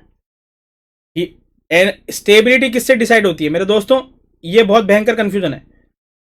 अब अगर मान लो बेंजीन अगर मैं इस ग्राफ में बनाऊंगा तो बेंजीन का होता है 51, तो वो समवेयर यहां आएगा, दिस इज बेंजीन। और बेंजीन को हाइड्रोजिनेट कर दूंगा तो वो इतनी एनर्जी रिलीज कर देगा, दैट इज 51। तो अब मैं अगर पोटेंशियल एनर्जी कर्व में देखूं तो कौन ज्यादा नीचे है, बेंजीन या साइक्लोहेक्सेन। बेंजीन में हमारे पास 3 पाई बॉन्ड है, 3 वीक पाई बॉन्ड को तोड़ेंगे तो 6 नए CH बॉन्ड बनेंगे, समझ रहे हो तुम। तो सवाल ये है, बताओ जल्दी से बताओ, ऑप्शन ए या B, which is more stable, जिसकी पोटेंशियल एनर्जी कर्व हो, कर्व में नीचे आएगा, तो ऑब्वियसली वो होता है साइक्लोहेक्सेन। याद रखना इस बात को, थर्मोडायनेमिक स्टेबिलिटी की बात की जाएगी तो स्टेबिलिटी कौन कौन ज्यादा स्टेबल है, तो जो पोटेंशियल एनर्जी कर्व में नीचे आएगा। ओहो, ये तो मतलब एकदम चक्षु खोल दिया आपने।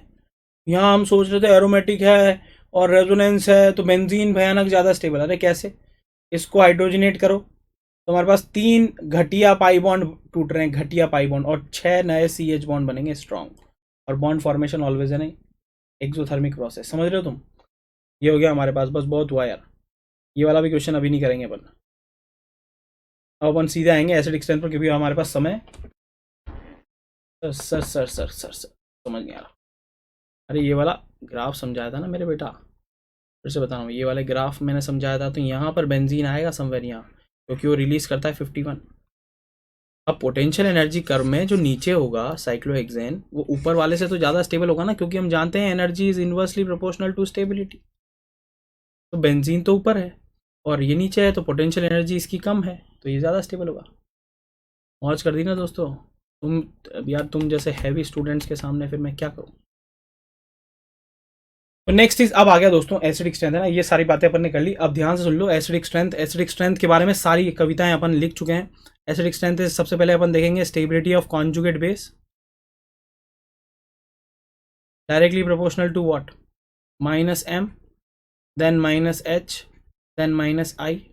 फिर कुछ ना लगाओ तो बढ़िया है। फिर +i डिस्टेबलाइज करता है, और +h डिस्टेबलाइज करता है, और फिर +m सबसे ज़्यादा डिस्टेबलाइज करेगा। तो एसिडिक स्ट्रेंथ में हमें ये याद रखना है। फिर हमें ये भी याद रखना है कि SIR इफेक्ट भी जो है वो एसिडिक स्ट्रेंथ बढ़ा और घटा सकता है। तो SIR का इंप्रेशन भी हमको पता होना चाहिए। हमें ऑर्डर ऑफ कंसेप्ट भी पता होना चाहिए। लेट्स से एग्जाम्पल, सबसे स्ट्रॉन्ग जो होता है वो हमारे पास एरोमेटिसिटी होता है। एरोमेटिसिटी के बाद हमारे पास रेजोनेंस होता है, और रेजोनेंस के बाद हमारे पास हाइपर कॉन्जुगेशन होता है, और हाइपर कॉन्जुगेशन के बाद जो इफेक्ट होता है वो इंडक्टिव इफेक्ट। ये पावर्स का ऑर्डर हो गया। अब इसमें भी अगर मैं बीच में यहाँ किसी को डालना चाहूँ तो वो हो जाएगा BB. What is BB? Resonance में भी सबसे शानदार रेजोनेंस होता है बीबी। बीबी का मतलब बैक बॉन्डिंग वाला रेजोनेंस, क्योंकि उसमें ऑक्टेट कंप्लीट हो जाता है, क्योंकि उसमें ऑक्टेट कंप्लीट हो जाता है। ये वापस कॉपी पेस्ट कर देता है केपी, एक ही लाइन। समझ में आ गया तुमको? तो एसिडिक स्ट्रेंथ हमको ये देखना है। फिर और क्या क्या याद होना चाहिए हमको, कि मीजोमेरिक इफेक्ट जो है, जो मीजोमेरिक इफेक्ट है वो ऑर्थो एंड पैरा पर लगता है, मेटा पर मीजोमेरिक इफेक्ट नहीं लगता है। Same for hyper conjugation. तो ये हमारे पास पूरी चीज़ हो गई। Directly proportional to K A, inversely proportional to P K A, directly proportional to H plus का concentration, inversely proportional to P H का concentration, directly proportional to what, और inversely proportional to what. बस हो गया। बस directly proportional to अपन कर सकते हैं के बी, है ना।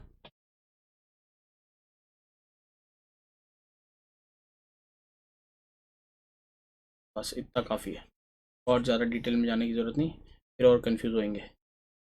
अगर सर अब आपने लिख दिया तो आपको लिखना पड़ेगा सर, ऐसे नहीं हो, बीच में नहीं छोड़ोगे आप। ठीक है, अपॉन के, डायरेक्टली प्रोपोर्शनल टू पी के बी।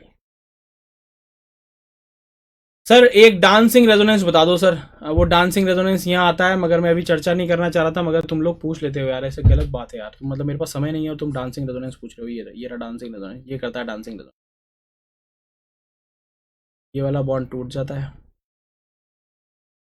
पॉजिटिव चार्ज यहाँ आता है, और एक बार ये वाला बॉन्ड टूट जाएगा तो पॉजिटिव चार्ज यहाँ आएगा।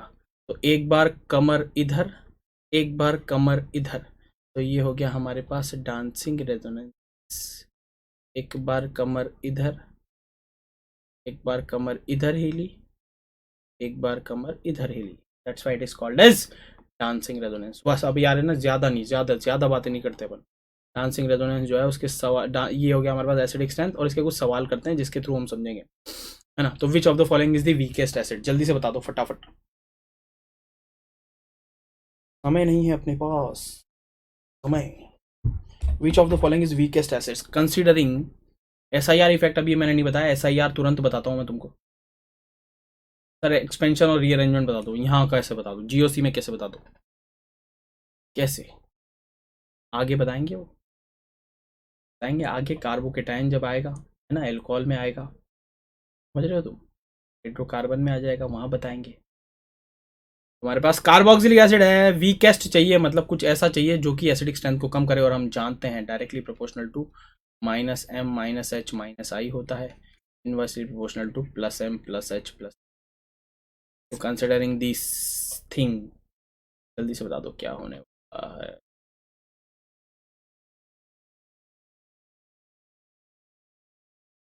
सी। यहाँ हमारे पास क्या है, +m लग रहा है भाई साहब। ये हमारे पास सी कैसे बोल रहे हो? प्लस एम लग रहा है ना, प्लस एम एसिडिक स्ट्रेंथ के लिए अच्छी बात थोड़ी होती है केपी। यहाँ पर तो हमारे पास मेटा पर है, मेटा पर तो माइनस आई लगेगा, जो कि अच्छी बात है। तो सी क्यों आएगा? हमें चाहिए यहाँ पर वीकेस्ट एसिड। वीकेस्ट एसिड वो होगा जिस पर प्लस एम सबसे ज़्यादा लग रहा होगा। समझो ना, समझो ना, समझो ना, समझो ना। आंसर क्या हो जाएगा? B for Bombay. बॉम्बे बॉम्बे बॉम्बे बॉम्बे। और ये सबसे बढ़िया ये वाला होगा, क्योंकि इसका जो कॉन्जुगेट बेस बनाओगे ना तुम, that would be stabilize by hyper conjugate, sorry hydrogen bonding. चलो, select the strongest acid in each of the following set. इन सब में स्ट्रॉन्गेस्ट मतलब पहले वाले में स्ट्रॉन्गेस्ट कौन है, दूसरे वाले में स्ट्रॉन्गेस्ट कौन है। तुम्हारे आंसर ऐसा आना चाहिए, A sir, A B sir, B C sir, D A, ऐसा। तो इस वाले में 1 2 3 4 है, इन चारों में से सबसे बढ़िया कौन, और इन चारों में से सबसे बढ़िया कौन, जल्दी बता दो फटाफट फटाफट फटाफट। अच्छा, पहले वाले में बी बता दिया के ई ने। Sir option B Omkar. Sir नहीं होगा क्या? क्या क्या नहीं होगा? जल्दी बताओ, इसके बाद अपन बहुत ब्यूटीफुल कंसेप्ट SIR पढ़ेंगे, क्योंकि उस पर जो है बहुत कंफ्यूजन होता है। पहले इन सवालों को सही कर लो तुम।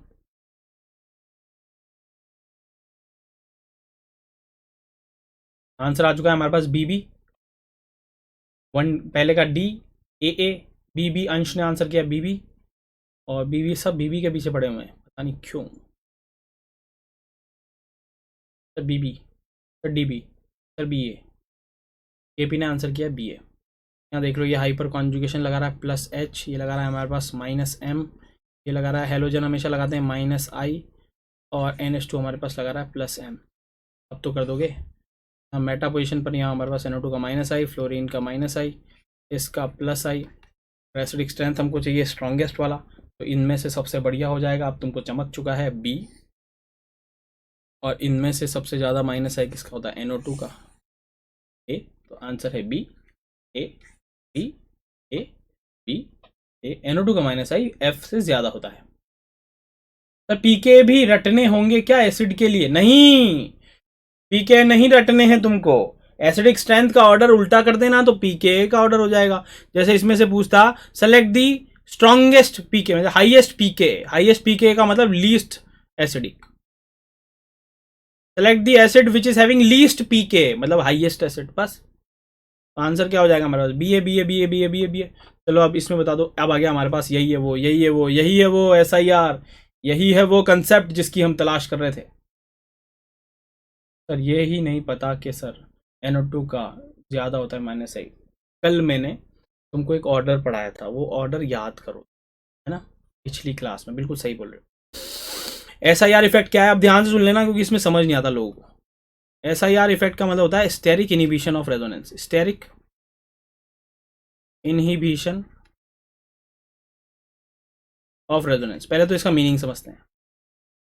इनहिबिशन का मतलब होता है रुक जाना, रुक जाना नहीं, कहीं तुम हार के। स्टेरिक का मतलब होता है क्राउडिंग। रेजोनेंस मतलब भीड़ भाड़ या क्राउडिंग की वजह से रेजोनेंस का रुक जाना। भीड़ भाड़ या क्राउडिंग की वजह से रेजोनेंस का रुक जाना कहलाता है हमारे पास SIR। आप समझें इस बात को कि अगर मान लो मैंने रेजोनेंस इग्नोर किया तो क्या हो सकता है गलती। हमने कहा ये लो कार्बोक्सिलिक एसिड, और हमने कहा ये ले लो CH3, और हमने कहा ये ले लो, और इनकी एसिडिक स्ट्रेंथ हम कंपेयर करने चले गए बिना SIR को कंसीडर किए। तो अब यहाँ होता क्या, जरा समझें। SIR क्या होता है पहले तो वो समझते हैं।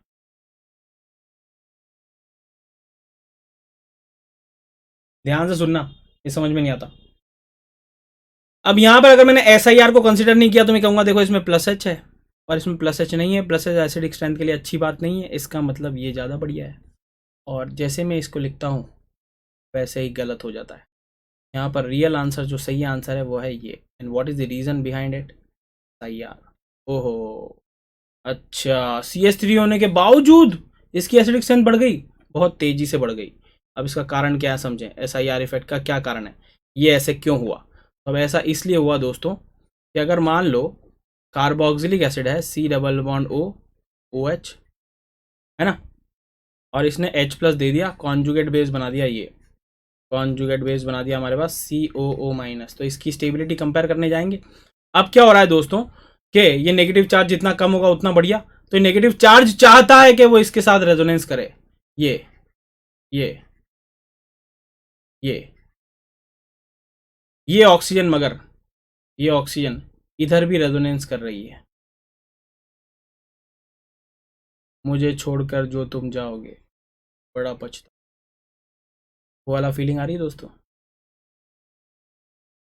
समझ में आ गया। तो मतलब ये क्या हो रहा है, अगर मैं इसमें कहूँ तो इलेक्ट्रॉन ट्रांसफर हो रहे हैं इस तरफ। बेंजीन जो है वो इलेक्ट्रॉन दे रहा है C डबल बॉन्ड O को, तो मैं कह सकता हूँ कि प्लस M आ रहा है बेंजीन का। Plus M of benzene is not good for not good for not good for acidic strength.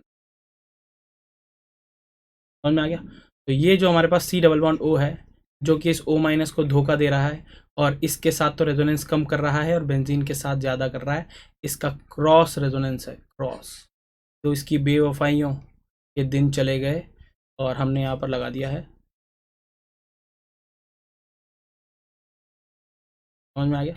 अब हमने यहाँ लगा दिया C डबल बॉन्ड OH और यहाँ लगा दिया CH। अब ये आंखों में आंखें डालकर दगा नहीं कर सकता। क्यों नहीं कर सकता? क्योंकि बाजू में हमने बिठा दिया CH3 को। ये CH3 का काम क्या है, इस sp2 को आउट ऑफ द प्लेन कर देना। बेंजीन के p ऑर्बिटल और C डबल बॉन्ड O के p ऑर्बिटल सेम प्लेन में थे तो रेजोनेंस कर रहे थे। CH3 क्या कर रहा है, स्टेरिक हिंड्रेंस क्रिएट कर रहा है और इस sp2 को घुमा देगा। तो बेंजीन के p ऑर्बिटल और C डबल बॉन्ड O के p ऑर्बिटल पहले सेम प्लेन में थे। फॉर एन एग्जांपल, एक और पेन है क्या अपने पास? नहीं है, तो ऐसा मान लो, हाँ या बेंजीन के p ऑर्बिटल और हमारे पास C डबल बॉन्ड O के p ऑर्बिटल सेम प्लेन में थे। अब CH3 जैसे ही आएगा सामने, ये CH3 क्या करेगा, इसको, इस पूरे ग्रुप को हमारे पास आउट ऑफ द प्लेन कर देगा ना। ऐसा मान लो ये CH3 है हमारे पास, इसको मान लो, और इसने आउट ऑफ द प्लेन कर दिया। तो अब बेंजीन के जो p ऑर्बिटल हैं, फॉर एग्जांपल बेंजीन के p ऑर्बिटल ये हैं और अभी तो रेजोनेंस कर रहे थे, दोनों सेम प्लेन में थे। और जैसे ही ये CH3 आएगा, this become out of the plane. अब इसका p ऑर्बिटल ये पेन है, इसका p ऑर्बिटल ये ब्लैक पेन है, दोनों क्या हो गए, परपेंडिकुलर हो गए। तो इसका रेजोनेंस, बेंजीन का रेजोनेंस खत्म हो गया है।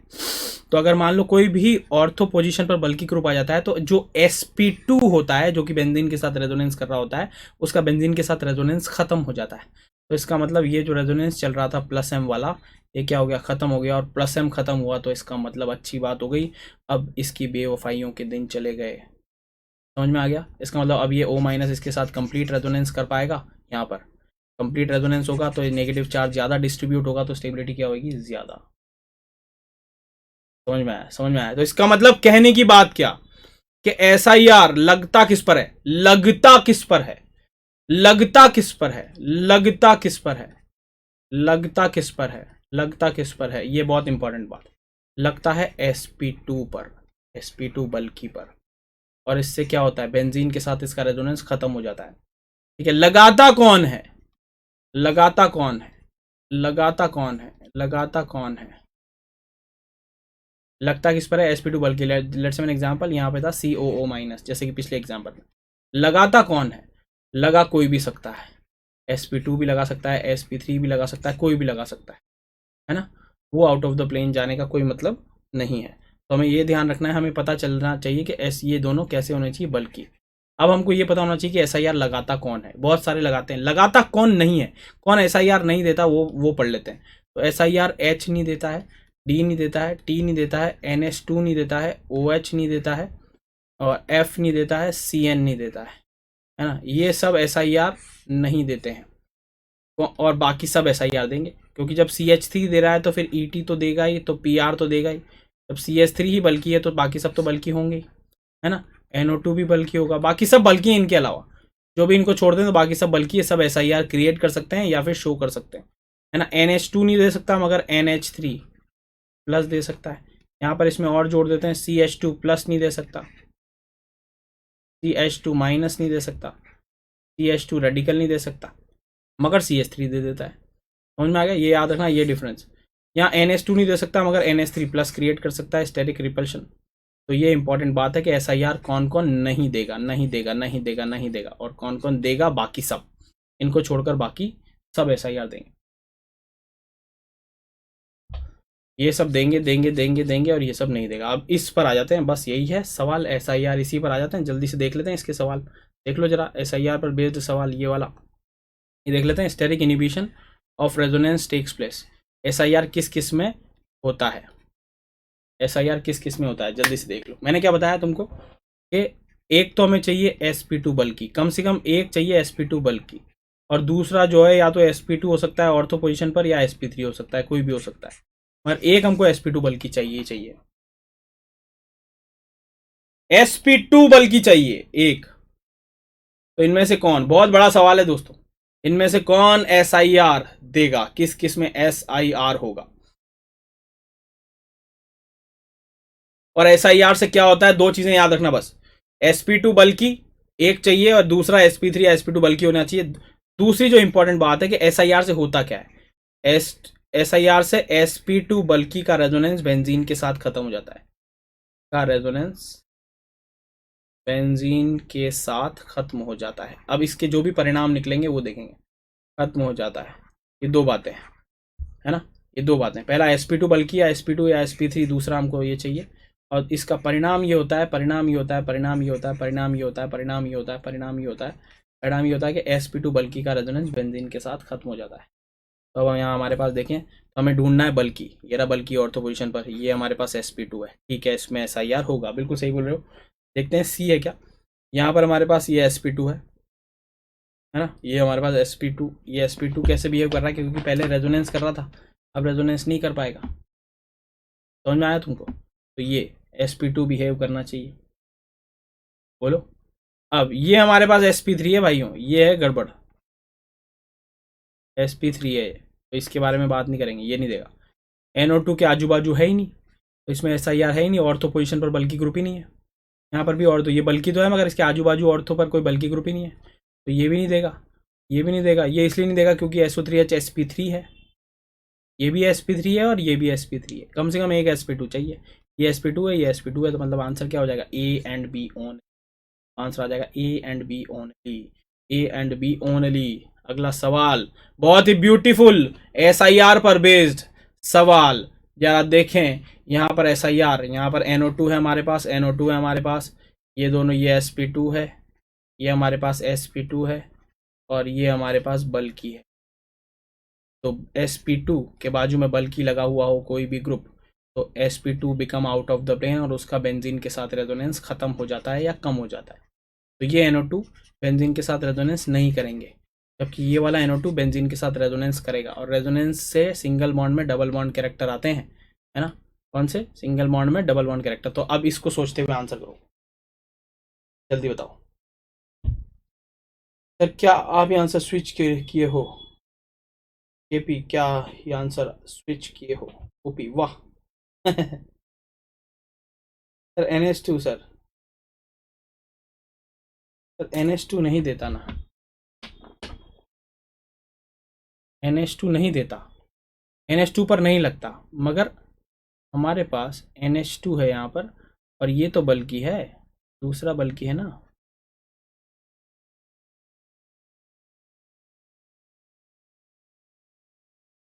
ये तो बल्कि है।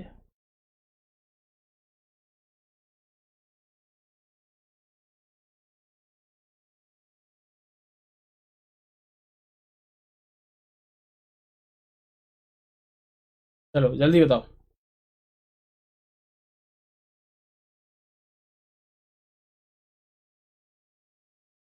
ओहो हो, ये बात बिल्कुल सही बोल रहे हो तुम। यहाँ तो हमारे पास NH2 है और ये NH2 है, तो हमारे पास सिर्फ आंसर क्या आएगा, A। मुझे लगा ये NH3 है, तो हमारे पास सिर्फ लगेगा किस में, A में, सिर्फ A में। इसमें तो SIP लगता है, SIP लगता है, जो अपन आगे बात करेंगे। यस, सही बोल रहे हो, सही बोल रहे हो, आंसर क्या आएगा, A।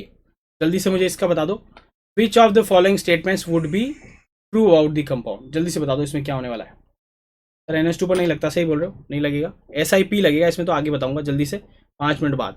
तो यहाँ हमारे पास आंसर क्या आएगा, ए, सिर्फ इसमें लगेगा, इसमें SIP लगता है, जो अपन आगे बात करेंगे। ये sp3 है, यहाँ पर हमारे पास कोई ऑर्थो पोजीशन पर बल्कि ग्रुप है ही नहीं। जल्दी बता दो इसमें क्या होने वाला है आंसर। तो अब जरा देखो यहाँ पर क्या हो रहा है, ये NO2 पर SIR लग रहा है और SIR लगने की वजह से ये वाला जो सिंगल बॉन्ड है वो सिंगल बॉन्ड कैरेक्टर ज्यादा रहेंगे क्योंकि बेंजीन का रेजोनेंस इनके साथ खत्म हो गया है। और ये वाला NO2 फुल रेजोनेंस कर रहा होगा बेंजीन के साथ, फुल रेजोनेंस। तो इसमें हमारे पास कौन से कैरेक्टर आएंगे, डबल बॉन्ड कैरेक्टर।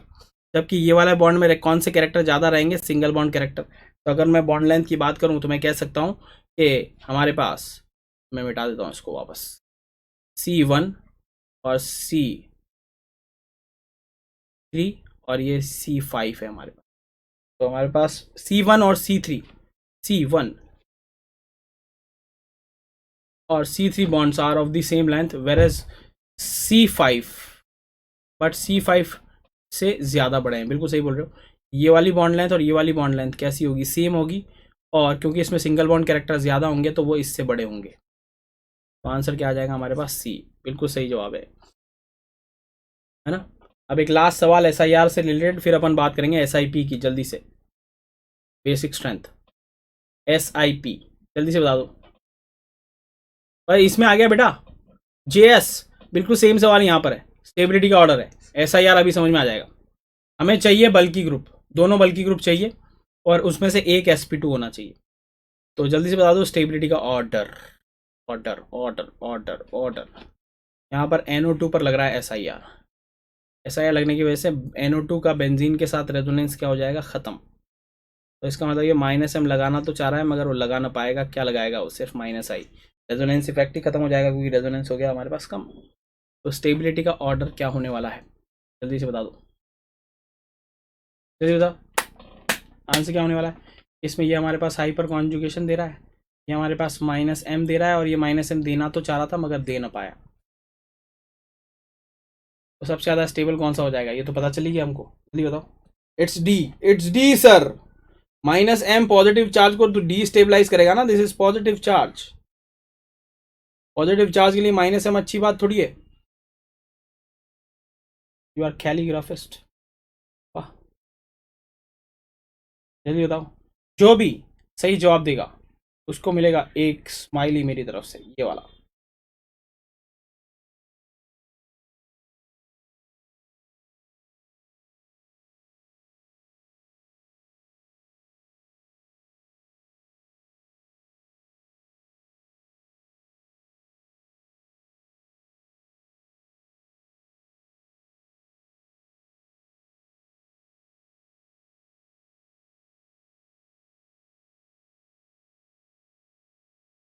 समझ गया, मैं समझ गया। ये लो।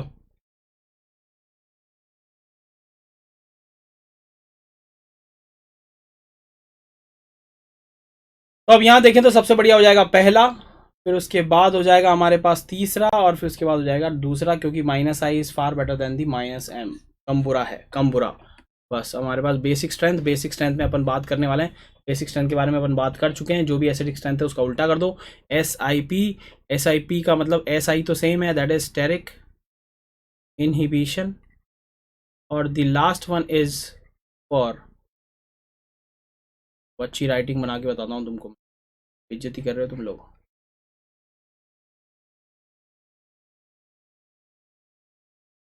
Steric inhibition of protonation.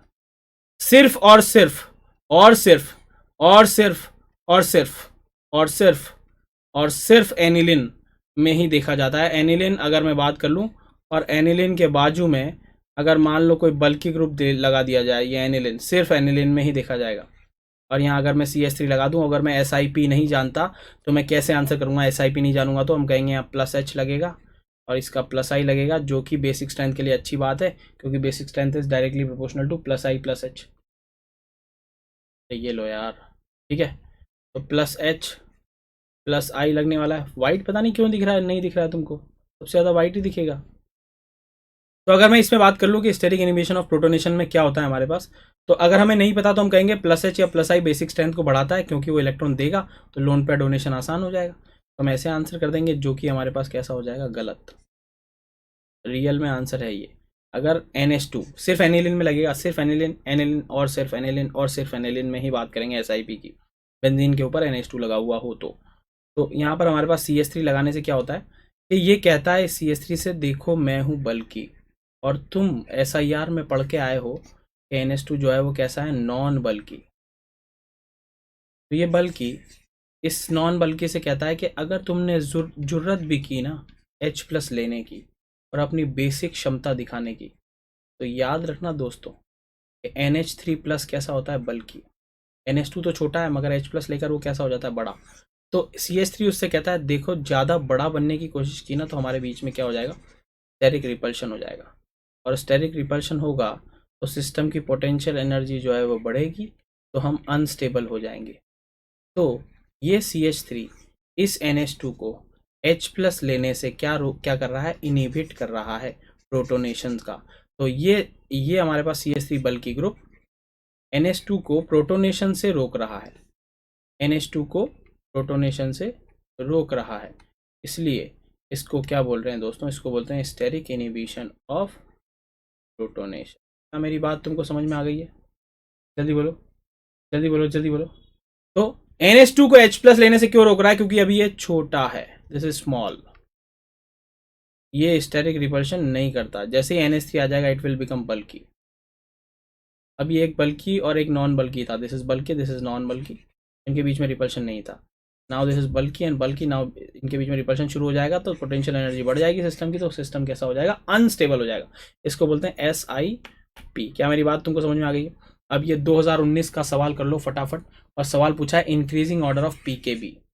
PKB PKB ज्यादा, PKB is inversely proportional to KB, is inversely proportional to basic strength. समझ रहे हो तुम? तो हमारे पास क्या पूछ रहा है वो, बेसिक स्ट्रेंथ का उल्टा ऑर्डर पूछ रहा है वो, बेसिक स्ट्रेंथ का उल्टा ऑर्डर। तो जो सबसे कम बेसिक होगा उसका PKB सबसे ज्यादा होगा, तो सबसे कम बेसिक। और बेसिक स्ट्रेंथ हम जानते हैं inversely proportional to -m -h -i होता है, and directly proportional to +m +h +i होता है। तो हमको ऐसा ढूंढना है जिसमें -m सबसे ज्यादा हो, उसका PKB सबसे ज्यादा होगा। देख लो जल्दी से, जल्दी से बताओ, जल्दी से बताओ। ये SIP नहीं है इसमें, मगर सवाल 2019 का है। जल्दी से मुझे बता दो क्या होने वाला है। हमको ऐसा ढूंढना है PKB सबसे ज़्यादा उसका होगा जिसमें -m ज़्यादा लग रहा होगा। -m कौन लगाता है, यहाँ देख लो चाहो तो तुम। NO2 हमारे पास -m लगाता है, CH3 हमारे पास +h लगाता है इस लोन पेयर के डोनेशन के लिए। यहाँ पर हमारे पास +m लगेगा और इसका हमारे पास -i लगेगा। तो सबसे बढ़िया कौन सा PKB हो जाएगा? आंसर आ गया चिराग का बॉम्बे। RS का आंसर आ गया बी। श्रेयस का भी आंसर आ चुका है बी। AD का आंसर आ चुका है A।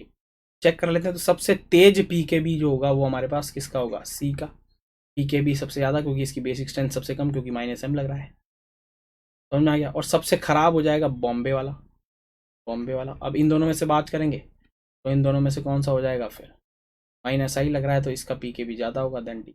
बिल्कुल सही बोल रहे हो, AS का आंसर आ चुका है बॉम्बे, बिल्कुल सही। 2019 का सवाल। 2017 का एक सवाल है जो कि ग्वानिडिन पर बेस्ड है।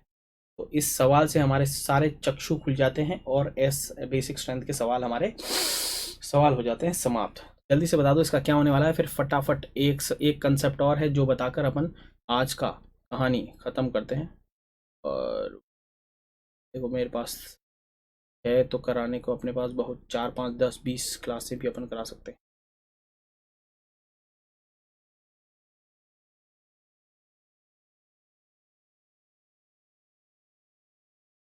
जल्दी बता दो इसमें क्या होने वाला है।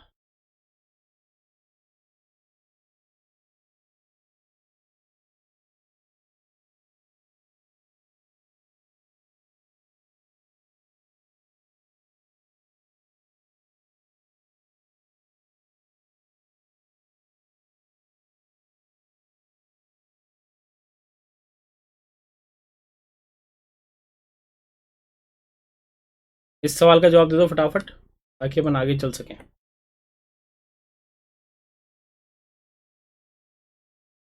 जल्दी से बता दो। Among what is the order of basic strength among the following.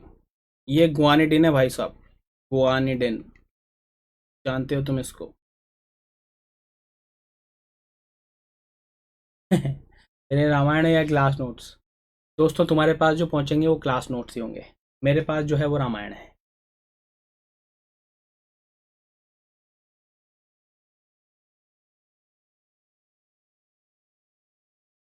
सबसे बढ़िया गुआनिडीन, मतलब ये नाइट्रोजन रेजोनेंस कर रहा है और यहाँ पर पार्शियल नेगेटिव चार्ज क्रिएट करेगा, ये रेजोनेंस करेगा एक बार और पार्शियल नेगेटिव चार्ज, और इसका लोन पेयर लोकलाइज्ड है, तो इसके पास लोकलाइज्ड लोन पेयर है विद 2 नेगेटिव चार्ज। समझ आया तुमको, समझ आया तुमको, समझ आया तुमको। सबसे बढ़िया हमारे पास कौन सा हो जाएगा, चौथा। फिर उसके बाद हम बात करें तो यहाँ पर भी हमारे पास क्या है, रेजोनेंस है। जल्दी बोलो क्या होने वाला आंसर। अब ये वाला सवाल तो अपन कर ही सकते हैं, क्या होने वाला है, जितना ज़्यादा नेगेटिव चार्ज होगा और लोन पेयर लोकलाइज्ड होगा उतना ही क्या होगा हमारे पास, बढ़िया होगा। तो बोलो बोलो बोलो, क्लियर है। एकदम बच्चों वाला सवाल है यार, इसको तो क्या ही डिस्कस कर। बिडी बिडी बिडी बिडी बिडी बिडी बिडी, बोलो बोलो बोलो बोलो बोलो। ठीक है, एसिडिक बेसिक को ले लेते हैं अपन, acidic basic reaction, acidic basic reaction या एसिड बेस रिएक्शन। अपन यहाँ ले लेते हैं एसिड बेस रिएक्शन।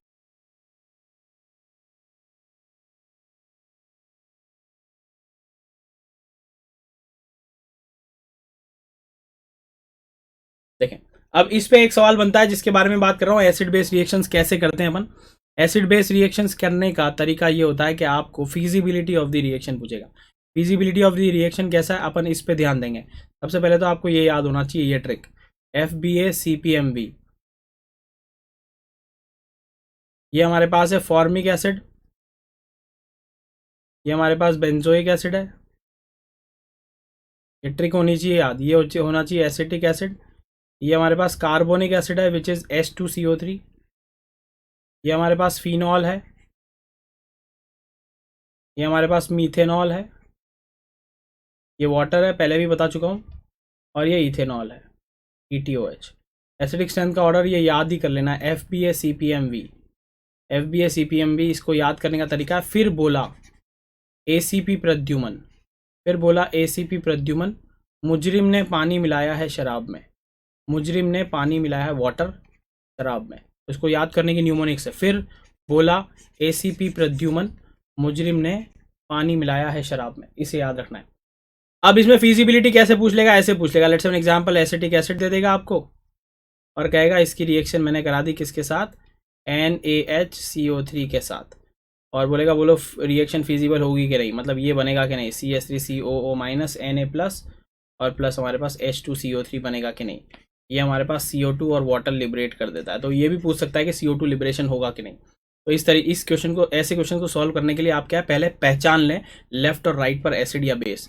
हमारे पास ये हो जाएगा एसिड क्योंकि H प्लस दे रहा है, और ये हमारे पास H प्लस ले रहा है, तो ये हो गया हमारे पास बेस। अगर ये एसिड है तो ये इसका क्या हो जाएगा, कॉन्जुगेट बेस, और ये बेस है तो H प्लस लेने के बाद ये हो जाएगा कॉन्जुगेट एसिड। दोनों तरफ अपन ने एसिड बेस असाइन कर लिए। अब बस आपको ये देखना है कि इस एसिड में से और इस एसिड में से ज़्यादा पावरफुल एसिड कौन, तो वो हमको यहाँ पता चली गया कि एसिटिक एसिड और कार्बोनिक एसिड में से ज़्यादा पावरफुल कौन है, एसिटिक एसिड। तो हम कह देंगे कि ये स्ट्रॉन्ग एसिड है, ये स्ट्रॉन्ग एसिड है तो ये वीक एसिड है, खत्म बात। बस एक ही चीज़ करनी है, बाकी अपने आप हो जाएगा, बस बाकी करने की ज़रूरत ही नहीं है तुमको। और ये एक तरफ अगर स्ट्रॉन्ग आ गया तो इसको आंख बंद करके स्ट्रॉन्ग लिख देना और इसको वीक लिख देना। और रिएक्शन हमेशा फिजिबिलिटी होती है तो वो स्ट्रॉन्ग एसिड और स्ट्रॉन्ग बेस से वीक एसिड वीक बेस की तरफ जाती है। तो क्या ये रिएक्शन फिजिबल है, ऐसा पूछा जाएगा तो यस, ये रिएक्शन फिजिबल है। अब इसी जगह ये पूछ लिया जाए कि MeOH है और प्लस NaHCO3 है, क्या ये रिएक्शन फिजिबल होगी क्या, यहाँ बनेगा MEO माइनस Na प्लस और प्लस हमारे पास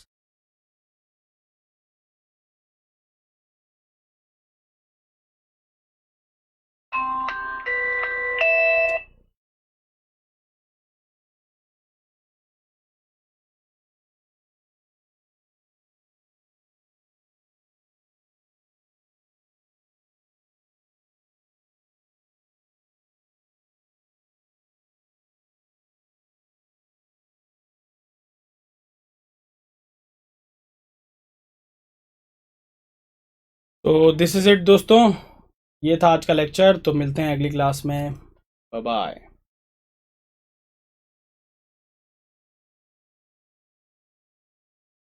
ये रहा दोस्तों। तो क्लियर है, आगे आपको समझ में पता नहीं क्या हुआ है, कुछ तो गड़बड़ हुई थी दोस्तों।